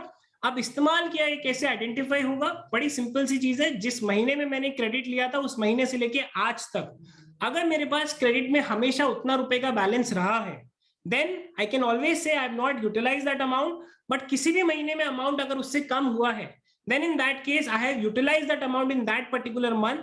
और उस महीने से लेके आज तक जब मैं रिवर्सल करूंगा तब तक I am required to pay interest at the rate of 18%. Yes, the excess tax paid shall be refunded. That is also the case. So these were two questions which was asked to me. If there are any other questions, I'll be happy to take those questions. हाँ, 1 minute sir आपको unmute करना पड़ेगा.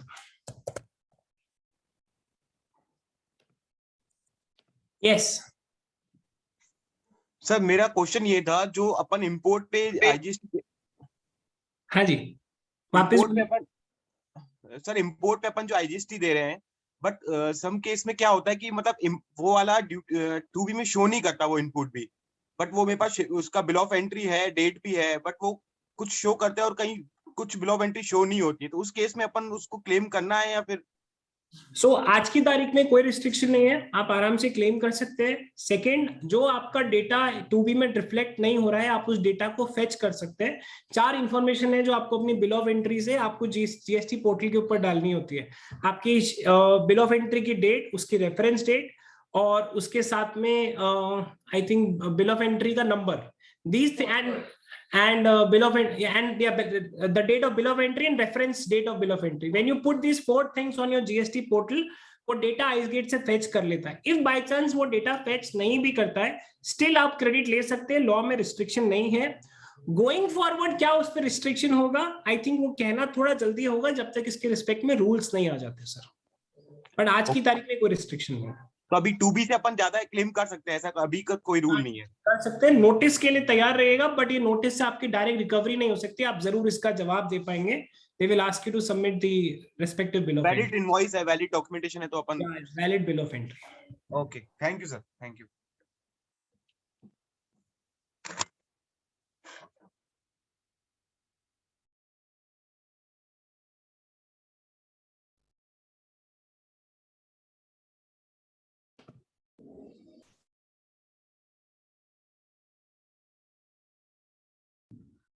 Thank you, Yash sir.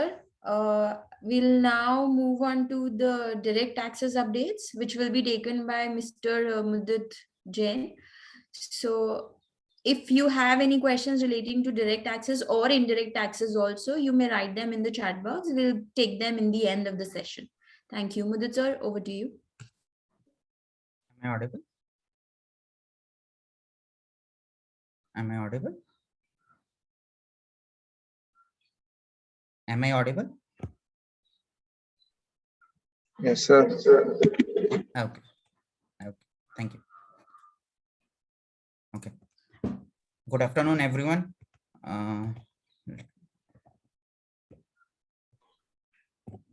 Okay, अभी तक आप लोगों ने GST के अमेंडमेंट्स देख लिए. There are hefty amendments were there with respect to input tax credits. In case of direct tax, इतना ज्यादा amendments नहीं है which will impact your day to day business. But yeah, कुछ एक precautions आपको जरूर रखने पड़ेंगे. मैं वन ऑन वन स्लाइड्स आपके साथ शेयर करता रहूंगा अभी जो भी अमेंडमेंट्स आए हैं which are critical in nature. Like the first amendment is updated returns. Till now अभी तक क्या हो रहा था, आप लोग अपना रिटर्न रिवाइज कर सकते थे within 1 year from the end of the assessment year. So जो भी नेक्स्ट ईयर, मतलब आप जब भी रिटर्न फाइल कर रहे हैं आप उसी में अपना जो भी रिवीजन और करना है. सो फॉर एग्जांपल 31 मार्च 2021 का जो रिटर्न है, जो प्रीवियस ईयर का रिटर्न है, वो आप 31 मार्च 2022 तक आप उसको रिवाइज कर सकते हैं, इंक्लूडिंग जो आप रिटर्न फाइल कर रहे हैं उसको. अभी इन्होंने एक नया मैकेनिज्म दिया है. Now what will happen is, अगर आपको ऐसा लगता है कि आपकी कोई टैक्स लाइबिलिटी थी ऐसा which has escaped from the assessment और आपने जो भी रिटर्न फाइल किया उसमें नहीं किया है, तो आप लोग from the 2 years from the end of the relevant assessment year आप लोग अपडेटेड एक रिटर्न फाइल कर सकते हैं. Obviously it is going to cost you a lot, क्योंकि within 1 year from the end of assessment year अगर आप additional tax liability file करेंगे तो आपको 25% टैक्स एडिशनल देना पड़ेगा. And with in 1 year to 2 year अगर आप लोग अपडेटेड रिटर्न फाइल करेंगे तो यू विल हैव टू पे 50% of your additional tax. So it is going to cost you a lot. It is going to cost you a lot. And इतना impact आपके day to day life में नहीं आएगा. Reason being, updated return अगर आपको file करनी है तो आप सर्च और सीजर आपके यहाँ पे अगर स्टार्ट हो चुका है, सर्वे स्टार्ट हो चुका है, तो उस केस में आप अपडेटेड रिटर्न फाइल नहीं कर पाएंगे. So if I tell you practically ये इतना यूजफुल नहीं है. बट हाँ, if in case you think आपको खुद का सेल्फ रिव्यू में या बाद में कभी कुछ ऐसा चीज पता चलता है जहाँ पे आपको ऐसा लगता है कि आपका कुछ ऐसा इनकम था जो आपके रिटर्न में या फिर आपके जब कंप्यूटेशन बन रहा था उसके कुछ मिस हो गया, तो obviously you can go for this mechanism. Next is incentive for startups. Startups जो भी हैं उनको for consecutive period of 3 years exemption मिलता है of their profits. वो किसी भी फर्स्ट 10 years में से किसी भी 3 years में consecutive period of 3 years में exemption choose कर सकते थे. उसके लिए पीरियड ऑफ इनकॉर्पोरेशन पहले 31 मार्च 2023 तक ही था. अभी इसको 2022 तक ही था, which has been extended by 1 year to 2023. And next one is government last year जब स्टिमुलस पैकेज जब लेके आए थे तब इन लोगों ने एक, अगर आप नया मैन्युफैक्चरिंग स्टार्ट कर रहे हैं तो एक एग्जेम्पशन दिया था कि अगर आप नया मैन्युफैक्चरिंग स्टार्ट कर रहे हैं then you will have to pay tax at the rate of 15% plus surcharge. तो effective rate of tax would be somewhere around 17.2%. उसके लिए एक कंडीशन था कि आपको जो आपका मैन्युफैक्चरिंग है वो आपको 31 मार्च 2023 तक आपको स्टार्ट करना था. Again it has been extended by 1 year. अब आप 31 मार्च 2024 तक अगर मैन्युफैक्चरिंग स्टार्ट कर रहे हैं उस नई कंपनी के अंदर तो भी आप 115 BAB का एग्जेम्पशन में जो कंसेशनल रेट ऑफ टैक्स है आप उसको ऑप्ट कर सकते हैं. Sorry. Next one is virtual assets. आप सब लोग बहुत टाइम से सुन रहे होंगे bitcoins, crypto currencies and everything, non fungible tokens. आप लोगों ने साथ में ये भी सोचा होगा इसके लिए कि ये रेट्स तो इसके इतने फ्लक्चुएट हो ही रहे हैं, इसका कोई अंडरलाइंग बेस नहीं है. साथ ही साथ इसका जो टैक्स का जो कैलकुलेशन है वो भी ट्रिकी था, क्योंकि अभी तक इसका का कोई कंसेप्चुअल कुछ ऐसा लॉ के अंदर था नहीं कि इसके अंदर इसको कैपिटल एसेट, क्योंकि जो डेफिनेशन था कैपिटल एसेट का उसके अंदर कोई भी ऐसा ब्लॉकचेन वाला जो भी एसेट होता है, क्रिप्टो करेंसी हुआ या नॉन फंजिबल टोकन हुआ, ऐसा कुछ डिफाइंड नहीं था पहले. तो हमेशा एक कंफ्यूजन रहता था कि इसके ऊपर टैक्स किस तरीके से कंप्यूट करेंगे, किस तरीके से टैक्स देंगे, अदर सोर्सेज में इसको दिखाना चाहिए, इसको कैपिटल गेन्स में दिखाना चाहिए, कैरी फॉरवर्ड करना चाहिए इसके लॉसेस को या नहीं करना चाहिए. तो अभी गवर्नमेंट ने ये चीज क्लैरिफाई कर दिया है कि इसके ऊपर टैक्स कैसे कंप्यूट होगा, लीगल है या नहीं है ये अभी इस पे गवर्नमेंट साइलेंट है. बट ऑब्वियसली इस पे टैक्स कैसे कंप्यूट करना है वो क्लियर कर दिया है। टैक्स इस पे जो भी प्रॉफिट रहेगा आपका, सो फॉर एग्जांपल अगर आप 1 लाख का क्रिप्टो करेंसी आपने परचेज किया था और आप अगर उस पे 10 लाख में उसको सेल कर रहे हैं, और तो 9 लाख के आपके प्रॉफिट के ऊपर आपको 30% आपको उस पर टैक्स देना पड़ेगा। इफ इन केस आप कोई सा क्रिप्टो करेंसी लॉस पे सेल कर रहे हैं, तो आप उस लॉस को किसी और गेन के साथ में एडजस्ट नहीं कर सकते, सेट ऑफ नहीं होगा वो। प्लस इस लॉस को आप कैरी फॉरवर्ड भी नहीं कर पाएंगे। सेकेंड थिंग, अपना टैक्स बेस वाइड करने के लिए, क्योंकि टैक्स बेस वाइड करने से रिलेटेड बहुत सारे स्टेप्स आए हैं इस बजट में, सो टैक्स बेस को इंक्रीज करने के लिए what they have done is, अगर आप क्रिप्टो करेंसी सेल कर रहे हैं तो आपका टीडीएस भी कटेगा, so that they can come to know कि आपने क्रिप्टो करेंसी सेल किया है, कितने का सेल किया है, and they can come to know कि आपने जो कंप्यूटेशन और आपकी इनकम टैक्स रिटर्न में जो आपने फाइलिंग्स और करी है उसमें उस गेन को आपने कंसिडर किया है या नहीं किया है। वर्चुअल एसेट्स में एक और पॉइंट ऐड करना चाहूंगा मैं, जो आपने नॉन फंजिबल टोकन्स अभी आप लोगों ने बहुत सुना रहेगा, in recent 6 months to 1 year में बहुत ज्यादा पॉपुलर हो गया है।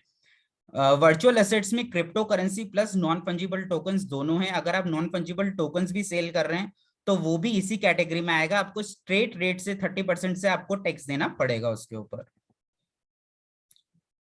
अभी तक बहुत कंफ्यूजन रहता था कि इनकम टैक्स पे जो सेस और सरचार्ज लग रहा है उसका डिडक्शन मिलेगा या नहीं मिलेगा। इसको क्लैरिफाई कर दिया है अभी इस बजट में कि उसका कोई डिडक्शन नहीं मिलेगा, और एज ए एक्सप्लेनेशन आया तो ऑब्वियसली ये रेट्रोस्पेक्टिव है, कि जो भी सेस और सरचार्ज आप लोग इनकम टैक्स पे देते आए हैं, कुछ लोग उसका डिडक्शन ले लिया करते थे, उस पे इनकम टैक्स में एज अ एक्सपेंडिचर उसको क्लेम कर लेते थे। अभी ये चीज इन्होंने क्लैरिफाई कर दी है कि इसका कोई भी deduction as a business expenditure नहीं मिलेगा। अभी तक आपका कुछ भी केसेस पेंडिंग रहते थे, फॉर एग्जांपल आपका कोई आईटी में कोई केस पेंडिंग था, तो उसके लिए क्या होता था, अगर कोई कवर्ड इशू है, तो अगर आपके केस में कोई आईटी में फॉर एग्जांपल कोई कवर्ड इशू है, तो वो लोग with permission and if SSC agrees, तो वो उसको कवर्ड इशू को एक बार डेफर कर देते थे। अभी इन्होंने इसको एक्सटेंड कर दिया है कि अगर कहीं पे भी कोई भी आइडेंटिकल इशू पेंडिंग होगा किसी भी हाई कोर्ट में या फिर सुप्रीम कोर्ट में, तो एंड अगर एसएससी भी अग्री करेगा तो वो चीज ये लोग डेफर कर सकते हैं टिल जो भी वो कवर्ड इशू है या जो भी आइडेंटिकल पॉइंट जो भी पेंडिंग होगा हाई कोर्ट या सुप्रीम कोर्ट के अंदर, उसका डिसीजन नहीं आ जाता।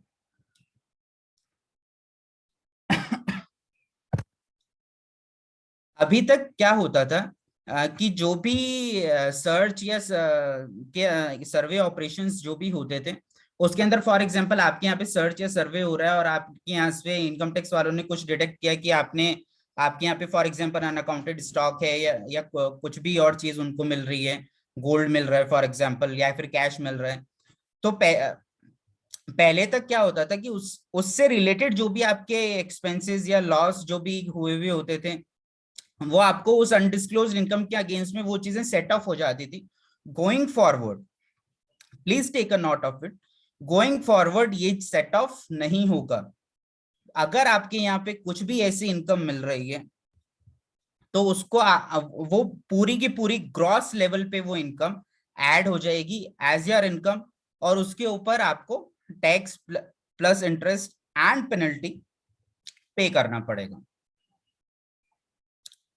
टीडीएस प्रोविजंस में बहुत कुछ चेंजेस हुआ है, एंड द मेजर चेंजेस, अभी तक क्या होता था कि अगर आप लोग फॉर एग्जांपल किसी को एज अ बिजनेस प्रमोशन आप लोगों ने किसी को कुछ भी गिफ्ट दे रहे हैं या फिर किसी के बिहाफ पे किसी और को कुछ आप पेमेंट कर रहे हैं, या किसी को आपने फॉर एग्जांपल मोबाइल दिला दिया, किसी को आपने टैबलेट दिला दिया, अभी तक उसके ऊपर कोई ऐसा प्रोविजन नहीं था कि भाई आपको उसका टीडीएस डिडक्ट करना पड़ रहा है या कुछ भी आपको कहीं और उसकी रिपोर्टिंग करनी पड़ती है, और सामने वाला पर्सन भी उसको एज ए इनकम दिखाता नहीं था और उसके ऊपर गवर्नमेंट को टैक्स नहीं मिल रहा था।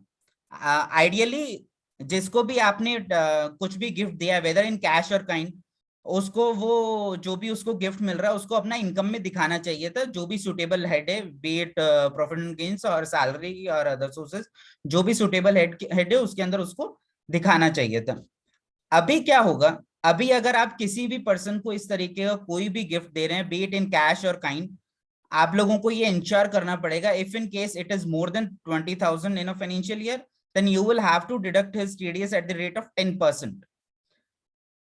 अभी जब आप टीडीएस डिडक्ट करेंगे तो गवर्नमेंट के पास इंफॉर्मेशन चला जाएगा कि कितने ऐसे लोग हैं जिनका इस सेक्शन में टीडीएस डिडक्ट हुआ है, और फिर वो उसको बैक ट्रैकिंग कर सकते हैं उसकी कि वो जो सामने वाला पर्सन है वो उतना इनकम शो कर रहा है या नहीं कर रहा है। अभी तक जो भी आप लोगों का एग्जेम्प्ट इनकम होती थी उससे रिलेटेड जो भी आपके खर्चे होते हैं उसका इनकम टैक्स में डिडक्शन नहीं मिलता था। पर कई बार ऐसा देखा जाता था कि एग्जेम्प्ट इनकम तो आपको आ चुकी है और आपके उससे रिलेटेड खर्चे जो हैं वो एक्रू नहीं होते थे, या फिर बुक नहीं होते थे, या फिर पेमेंट नहीं हुआ होता था, तो वो बुक्स में नहीं आ रहे होते थे, या फिर सिर्फ खर्चे आ जाते थे पर उनसे रिलेटेड इनकम नहीं आती थी।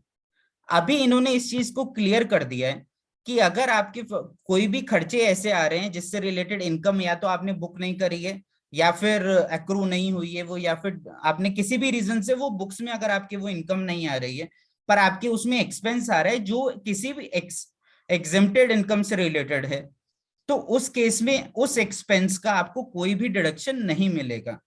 इसका मतलब ये है कि फॉर एग्जाम्पल आपने किसी ऐसे इनकम से रिलेटेड कोई भी एक्सपेंस इनकर किया जो फॉर एग्जांपल सेक्शन 10 में कोई एग्जेम्प्ट इनकम है, उससे रिलेटेड आपका कोई एक्सपेंस इनकर हुआ है। आपका एक्सपेंस इनकर ईयर 1 में हुआ पर आपका उससे रिलेटेड इनकम ईयर 2 में आई, तो ईयर 1 में ऐसा नहीं है आपको कि उस एक्सपेंस का आपको इनकम टैक्स में डिडक्शन मिल जाएगा, चाहे वो इनकम ईयर 1 में रिसीव हुई है नहीं हुई है, आपने अकाउंट फॉर करी है या नहीं करी है, उससे कोई भी इंपैक्ट नहीं आएगा। Next is allowability of expenditure under section 37। अभी तक क्या हो रहा था कि ये चीज दो क्लियर थी काफी, इस चीज को इन्होंने और क्लैरिफाई कर दिया थ्रू एन एक्सप्लेनेशन कि जो भी आप ऐसा खर्चा कर रहे हैं जो किसी भी और लॉ में किसी भी टाइम पे प्रोहिबिट था या फिर कुछ ऑफेंस था, किसी भी ऑफेंस से रिलेटेड आपने कुछ भी पेमेंट किया है, तो वो उस भी जो भी आपने एक्सपेंस इंकर किया उसका आपको डिडक्शन नहीं मिलेगा। ये चीज इन्होंने और क्लैरिफाई कर दी कि गोइंग फॉरवर्ड ऐसा कुछ भी आपको डिडक्शन नहीं मिलेगा। अभी तक कुछ लोग फॉर एग्जांपल अगर कुछ कंपनीज अब डॉक्टर्स को कुछ भी गिफ्ट दे देती हैं, वो एज डॉक्टर्स का जो मेडिकल काउंसिल और के जो रेगुलेशंस हैं उसके हिसाब से डॉक्टर्स को आप कोई भी गिफ्ट नहीं दे सकते हैं। सो अगर कोई भी कंपनी डॉक्टर्स को कुछ भी गिफ्ट दे रही है then it will have to be disallowed under section 37, उसका कोई भी डिडक्शन नहीं मिलेगा सेक्शन 37 में, और उसको डिसअलाउ करना पड़ेगा, उसके ऊपर उस कंपनी को इनकम टैक्स देना पड़ेगा।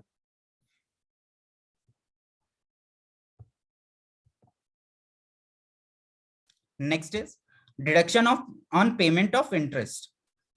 सेक्शन 43 भी है एक इनकम टैक्स में, जिसमें ये बोलते हैं कि जो भी आपका इनकम टैक्स में एक्सपेंसेस का डिडक्शन मिलना है आपको, वो कुछ लिस्ट है, उसमें से एक आइटम है कि इंटरेस्ट अगर आपको किसी फाइनेंशियल इंस्टीट्यूशन को पे करना है, इंटरेस्ट किसी फाइनेंशियल इंस्टीट्यूट या फिर एनबीएफसी और को अगर आपको कोई इंटरेस्ट पे करना है, तो वो अगर आप इंटरेस्ट का पेमेंट करेंगे तो ही उसका डिडक्शन आपको मिलेगा। ये चीज इन्होंने और क्लैरिफाई कर दिया थ्रू एन एक्सप्लेनेशन कि अगर आपका इंटरेस्ट वो कन्वर्ट होकर के लोन बन जाता है, चाहे वो आप डिबेंचर में कन्वर्ट हो जाता है या कोई भी और इंस्ट्रूमेंट में कन्वर्ट हो जाता है, तो उसका डिडक्शन आपको नहीं मिलेगा क्योंकि आपने उसका इंटरेस्ट का पेमेंट नहीं किया है। तो अगर आपकी कुछ भी ऐसा हुआ है कि फॉर एग्जांपल आपका कोविड के टाइम पे बहुत सारे लोन में मॉरेटोरियम पीरियड आ गया था और बहुत सारे बैंक्स ने उसको एक्सटेंड कर दिया था अपने ईएमआईज को, इफेक्टिवली बहुत सारे लोगों के साथ एक एक दो दो ईएमआईज इंक्रीज हो गई थी उन लोगों की। अब जो भी इंटरेस्ट आप लोगों ने एक्सपेंस बुक करके अपनी लाइबिलिटी इंक्रीज करी है लोन की, उस इंटरेस्ट के एक्सपेंस का आपको डिडक्शन नहीं मिलेगा, क्योंकि वो इंटरेस्ट आपने एज ऑफ नाउ उसका पेमेंट नहीं हुआ, इसलिए 43B में वो जो भी आपका एक्सपेंस है वो डिसअलाउ हो जाएगा। Next is rationalisation of 206 AB and CCA। ये बहुत क्रिटिकल है। अभी तक आप लोग चेक कर रहे थे कि प्रीवियस 2 इयर्स में अगर आप लोग किसी को भी पेमेंट कर रहे हैं, फॉर एग्जांपल आप अपने किसी कॉन्ट्रैक्टर को पेमेंट कर रहे हैं, तो आप लोग अभी तक चेक कर रहे थे कि प्रीवियस 2 इयर्स में जो भी उसने रिटर्न फाइल किया है या नहीं किया है। अभी इस 2 इयर्स की लिमिट को रिड्यूस करके सिर्फ 1 ईयर कर दिया। अभी आपको सिर्फ ये देखना प्रीवियस ईयर में उसने रिटर्न फाइल किया है या नहीं किया। अगर प्रीवियस ईयर में रिटर्न फाइल नहीं किया तो हायर रेट्स जो हैं TDS और TCS के, उसके हिसाब से आप लोगों को डिडक्शन या कलेक्शन करना पड़ेगा। अभी आपको ये नहीं देखना कि प्रीवियस 2 इयर्स थे में उसने TDS रिटर्न फाइल किया। ऑब्वियसली वो 50,000 की लिमिट अभी भी है, पर जो टेन्योर है वो इन्होंने कट शॉर्ट करके 1 ईयर पे ही लेके आ गए हैं इसको। इसमें इनकम टैक्स की यूटिलिटी भी है, आप उसके थ्रू चेक कर सकते हैं कि जिस भी पर्सन को आप पेमेंट कर रहे हैं, जिससे भी आपको टैक्स कलेक्ट करना है, उसने प्रीवियस 2 इयर्स किया 1 ईयर के जो भी आपको चेक करना है वो फाइल किया है या नहीं किया, आपको इनकम टैक्स की वेबसाइट से पता चल जाएगा। Rationalisation of TDS on sale of immovable property. अभी तक क्या होता था, अगर आप लोग इमूवेबल प्रॉपर्टी अपनी सेल कर रहे हैं तो जो भी बायर होता था वो आपका TDS डिडक्ट करता था। TDS उस अमाउंट पे डिडक्ट करता था जिस अमाउंट पे उसने एक्चुअल में वो प्रॉपर्टी बाय करी है। सो फॉर एग्जांपल अगर उसने प्रॉपर्टी बाय करी है 60 लाख पे, तो वो 60 लाख के हिसाब से 1% TDS आपका डिडक्ट करता था, बैलेंस पेमेंट वो आपको दे देता था। अभी उसको ये भी देखना पड़ेगा कि 60 लाख अगर उसकी एक्चुअल में बाइंग प्राइस है, पर अगर फॉर एग्जांपल जो उसकी स्टैंप वैल्यू है प्रॉपर्टी की, इफ इन केस वो 65 लाख है, तो उसको 65 लाख पे TDS डिडक्ट करना पड़ेगा। So whichever is higher, whether buying price और स्टैंप वैल्यू, जो भी हायर होगा उसके ऊपर TDS डिडक्ट करना पड़ेगा जो भी बायर है उसको। इफ इन केस दोनों वैल्यू 50 लाख से कम है तो TDS डिडक्ट नहीं करना पड़ेगा। अगर दोनों में से एक भी वैल्यू 50 लाख से ज्यादा है तो TDS डिडक्ट करना पड़ेगा जो वैल्यू ज्यादा है उसके ऊपर।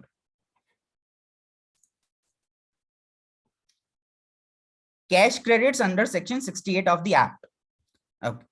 अभी तक क्या होता था कि आपकी बुक्स में अगर जो भी लोन है या फिर कुछ भी आप लोगों के पास एंट्री आई हुई है, इनवर्ड एंट्री आई हुई है फंड्स की, तो आप लोगों को ये जस्ट अ सेकंड,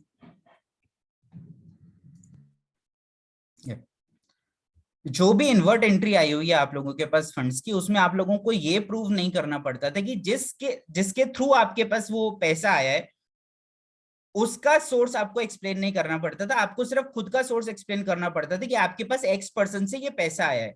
अभी तक आपको ये एक्सप्लेन नहीं करना पड़ता था कि X के पास ये पैसा Y से आया है, Z से आया है या किससे आया है और वो लेजिटिमेट था या नहीं था। ये चीज अभी तक एक्सप्लेन नहीं करनी पड़ती थी। गोइंग फॉरवर्ड अगर ऐसा कोई भी केस होता है तो जिससे भी आपके पास पैसा आया है उसका सोर्स क्या था, उस पर्सन के पास ये पैसा कैसे आया, उसका सोर्स भी साथ में एक्सप्लेन करना पड़ेगा। अदरवाइज डिपार्टमेंट कैश क्रेडिट का केस 68 में बना सकता है। Set off loss already cover कर लिया। That is all from the direct tax side. Now we are open to hear your questions. So you may either raise your hand or write the questions in the chat box. So there are a few questions in the chat box, Mudit, for you. Just a second, let me.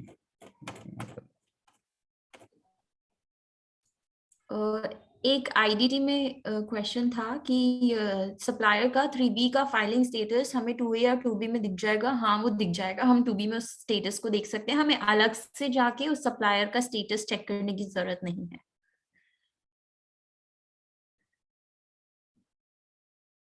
हाँ sir, आ जाएगा 2B का status. वैसे वो अभी भी आता है sir, filing status. Okay, one question is there, what is tax holiday in startup, that is up to which year tax? Okay, sir ये तो विद इन 10 इयर्स आप किसी भी ब्रैकेट में आप ले सकते हैं, it will be allowed for 3 consecutive years.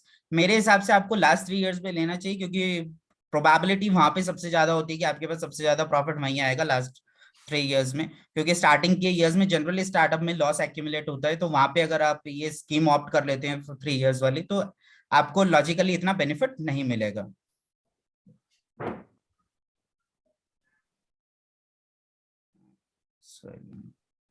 Where business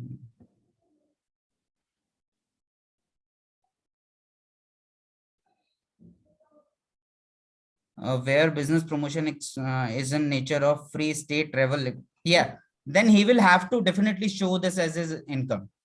वो उसकी प्रॉफिट एंड लॉस में हो सकता है ये एज एन इनकम नहीं आएगा, पर उस जब अपना कंप्यूटेशन फाइल कर रहा रहेगा तो उसको डेफिनेटली उसको as an addition to his income दिखाना पड़ेगा, और उस पे उसको टैक्स भी देना पड़ेगा। अगर किसी को भी फ्री ट्रैवल या फिर कोई गिफ्ट मिलता है या कहीं पे स्टे का कुछ मिलता है, तो वो उस पे डेफिनेटली उसको टैक्स देना पड़ेगा।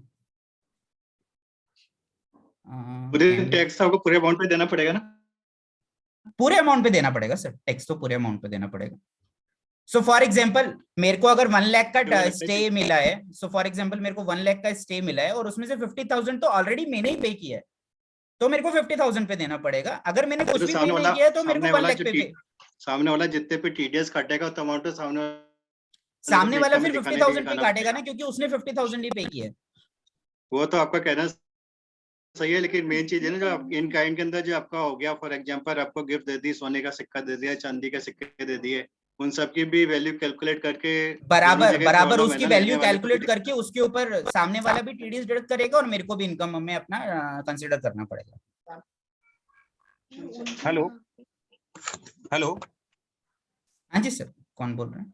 हाँ सर, नवीन बात कर रहा हूँ। तो मेरा एक क्वेश्चन था, जो अभी जो 194R में आपने बताया ना कि एनी काइंड अपन उसको कुछ भी अमाउंट देते हैं तो उस पे 10% टीडीएस डिडक्ट करना है। हाँ बट सर सेम केस में अपन 194H में उसको कमीशन देते हैं तो उसमें 5% है, तो कंफ्यूजन वाला मतलब आप सही बोल रहे हैं। एक्चुअली उधर जो लैंग्वेज यूज करी है वो एजेंट लिखा है वहां पे, पर वो लॉजिकली लगता है ऐसा है कि वो एजेंट को रेफर नहीं करना चाहते। ऑब्वियसली एजेंट के लिए तो कमीशन आप दे ही रहे हो उसको, और वो आप 194H में जा रहे हैं। कहीं ना कहीं 194R में सर जहाँ पे इन काइंड अपन गिफ्ट देते हैं ना किसी को, ये कमीशन नहीं है बेसिकली, ये सीक्रेट कमीशन आप इसको बोल सकते हो, है ना? क्योंकि कमीशन तो already it was covered in 194H, तो इधर कवर करने का जरूरत नहीं था। वो इन्होंने बस लैंग्वेज ड्राफ्टिंग में उसको एजेंट लिखा है। पर अब यहाँ पे जो भी आप फ्री गिफ्ट्स किसी को दे रहे हैं या फिर ट्रैवल स्टे, क्योंकि बहुत जगह कई इंडस्ट्रीज ऐसी होती हैं, ये प्लेटफॉर्म सही नहीं है कि मैं आपको इंडस्ट्रीज बताऊं अभी, बट कई सारी जगह ऐसी होती है जहाँ पे ऐसे खर्चे बहुत सारे होते हैं, तो उन्हीं को ट्रैक करने के लिए ऑब्वियसली ये, है ना? और अगर किसी के यहाँ पे ऐसी चीजें हो रही है तो उनको गवर्नमेंट को अभी प्लेटर पे वो सारा इंफॉर्मेशन मिल जाएगा कि कहाँ पे ऐसा ऐसा पेमेंट्स हो रहा है। हाँ, मतलब एक कंफ्यूजन वाला पार्ट हो गया। अभी तक एक्चुअली है ना गवर्नमेंट के पास कोई मैकेनिज्म नहीं था सर इसको ट्रैक करने के लिए। अभी तक कुछ ऐसा था ही नहीं मैकेनिज्म कि गवर्नमेंट को ये चीज पता चल जाएगा कि एक्स पर्सन को कहाँ से फ्री गिफ्ट्स मिल रहे हैं। कोई मैकेनिज्म ही नहीं था, तो वो मैकेनिज्म डेवलप करने की जरूरत थी, क्योंकि इस बार का जो बजट है ना सर, वो उसमें फोकस इसी चीज पर है कि how can government widen the tax base, कैसे अपने टैक्स बेस को वाइड कर सके और कैसे जो टैक्स पेयर्स हैं उसके बेस को बढ़ा सके। अच्छा सर, बेसिकली ये वही हुआ जैसे कहीं कंपनी स्कीम निकालती है बैंकॉक ट्रिप या दुबई ट्रिप का, उस पे उनको स्कीम देते हैं, उस पे एग्जैक्टली ये वन ऑफ द आइटम है जो इसमें कवर हो जाएगा। Got it sir, got it, thank you sir. सामने वाला बिजनेस कैसे चलाएगा ये सब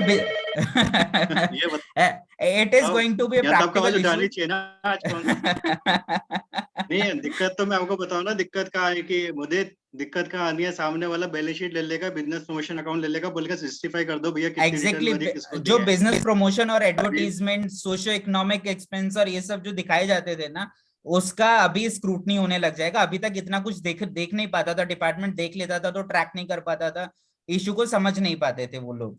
अभी उन लोगों को जब आप टीडीएस काटने लग जाओगे ना उनका, तो उनको प्लेटर पे सारी इंफॉर्मेशन मिल जाएगी, उनको कुछ देखना ही नहीं है फिर। भैया सामने वाला गिफ्ट भी लेगा, टीडीएस अपना नंबर भी नहीं देगा, पेन नंबर भी नहीं देगा, और कुछ नहीं होना है।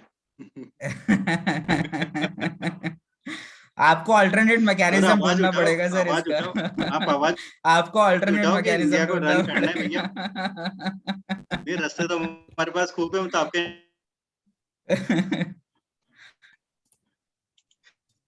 चलिए Okay. नहीं, अब कंटिन्यू करो बस। Okay. Can we carry forward cryptocurrency loss? No, sir, you can't carry forward cryptocurrency loss. ये तो वर्चुअल, क्योंकि ये असेट है ना, तो इन्होंने रेस्ट्रिक्ट कर दिया, इन्होंने अलाउ ही नहीं किया कि आप कैरी फॉरवर्ड कर सकते हैं।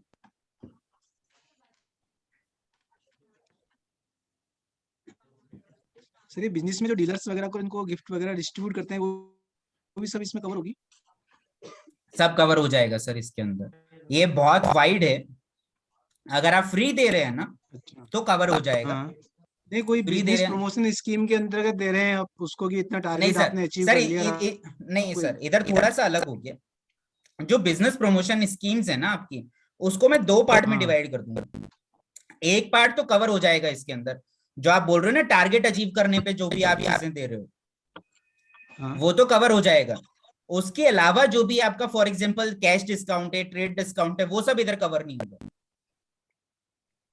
और दिवाली एक्सपेंसेस अपन कुछ भी इनको डिस्ट्रीब्यूट करते हैं वो सब कवर होंगे सर इसके अंदर। वो तो सी बेसिकली ये जो भी बेनिफिट्स मिल रहे हैं ना किसी को, है ना, जो भी बेनिफिट्स मिल रहे हैं वो सब कवर हो रहा है इसके अंदर।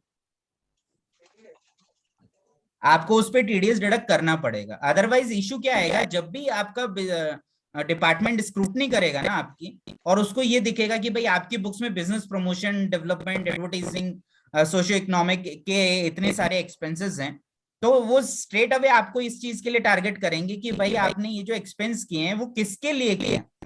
जब किसके लिए किया डिपार्टमेंट को आप ये इस चीज का आंसर दोगे तो डिपार्टमेंट को ये पता चलेगा कि भाई आपने इन लोगों के लिए ये एक्सपेंस किया है ना। और फिर वो आपके दो इशू होंगे इससे, एक तो आपने टीडीएस डिडक्ट नहीं किया उसका, है ना, दूसरा डिपार्टमेंट वाले इसको है ना फेक या फिर बोगस एक्सपेंस के लिए भी डिपार्टमेंट टारगेट कर सकते हैं इस चीज को। सर वैसे भी बिजनेस प्रमोशन और एडवर्टाइजमेंट पे अपन टीडीएस डिडक्ट कर ही रहे हैं, तो फिर कोई वैसा है ही नहीं। नहीं नहीं नहीं नहीं नहीं नहीं नहीं, ये वो वाला बिजनेस प्रमोशन नहीं है ना, जहाँ पे कर रहे हो वहां पे कोई दिक्कत ही नहीं है ना। एग्जैक्टली जहाँ पे कर रहे हो वहां तो कोई दिक्कत ही नहीं है, क्योंकि वो वाले बिजनेस प्रमोशन वाले एक्सपेंसेस ऐसे हैं जिन पे लॉजिकली किसी और में सेक्शन में वो ऑलरेडी कवर हो रहे हैं, या फिर वो ऐसे हैं जहाँ पे आप फ्री गिफ्ट नहीं दे रहे हो। अभी तक आप कोई भी बिजनेस प्रमोशन एक्सपेंस आपका ऐसा नहीं होगा। सो फॉर एग्जांपल आपने अपने किसी कस्टमर को फ्री बैंकॉक का ट्रेवल गिफ्ट कर दिया, आप उस पर टीडीएस नहीं काट रहे हो सर अभी। तो मेरे को बोलेंगे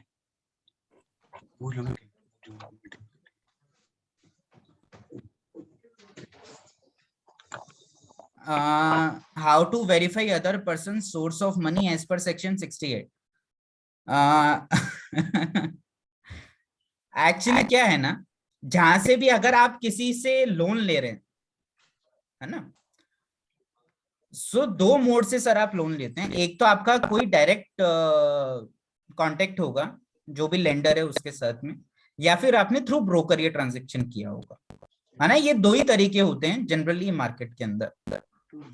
अगर आपने ब्रोकर से लिया है तो ऑब्वियसली आपको ब्रोकर के थ्रू पिच करना पड़ेगा कि वो अपने स्टेटमेंट देगा कि उसके पास ये पैसा कैसे आया, है ना। आपको एक अंडरटेकिंग लेनी पड़ेगी उससे, और ये अंडरटेकिंग मैं ये बोलूंगा आपको, आप स्क्रूटनी का वेट ही मत कीजिए।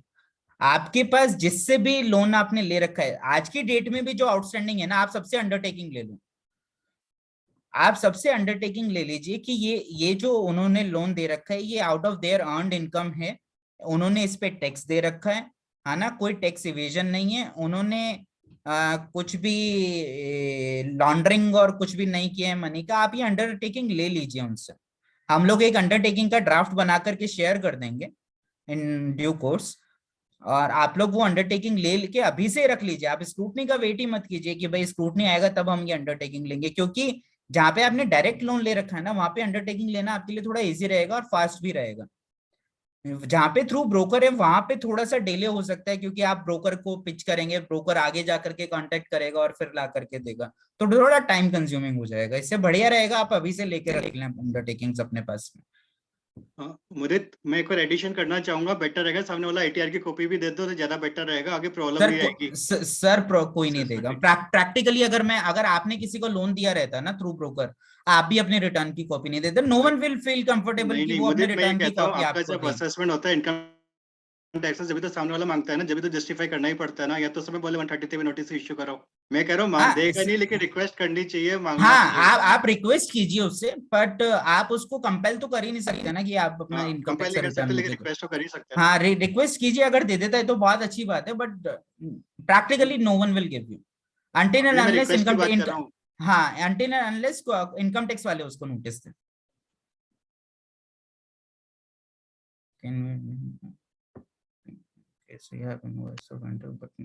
ये तो GST से रिलेटेड है, शेफाली रिप्लाई कर दिया।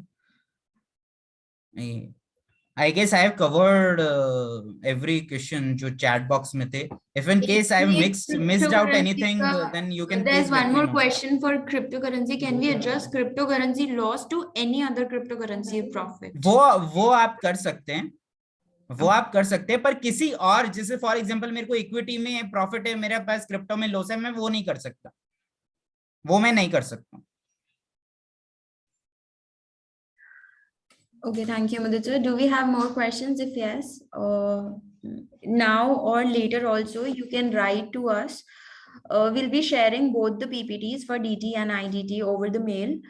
Also, this meeting was recorded, so we'll upload it on our YouTube channel. So if you want to see it later also, that option you also have available. I will share the link with you once it is uploaded. And for the previous webinars also, we have all the recordings available with us on our website, so you may check it there. And for further questions, you may ask right now also and later also by writing to us. So if there are any questions. Okay, I feel there are no further questions. So thank you everyone for your valuable time.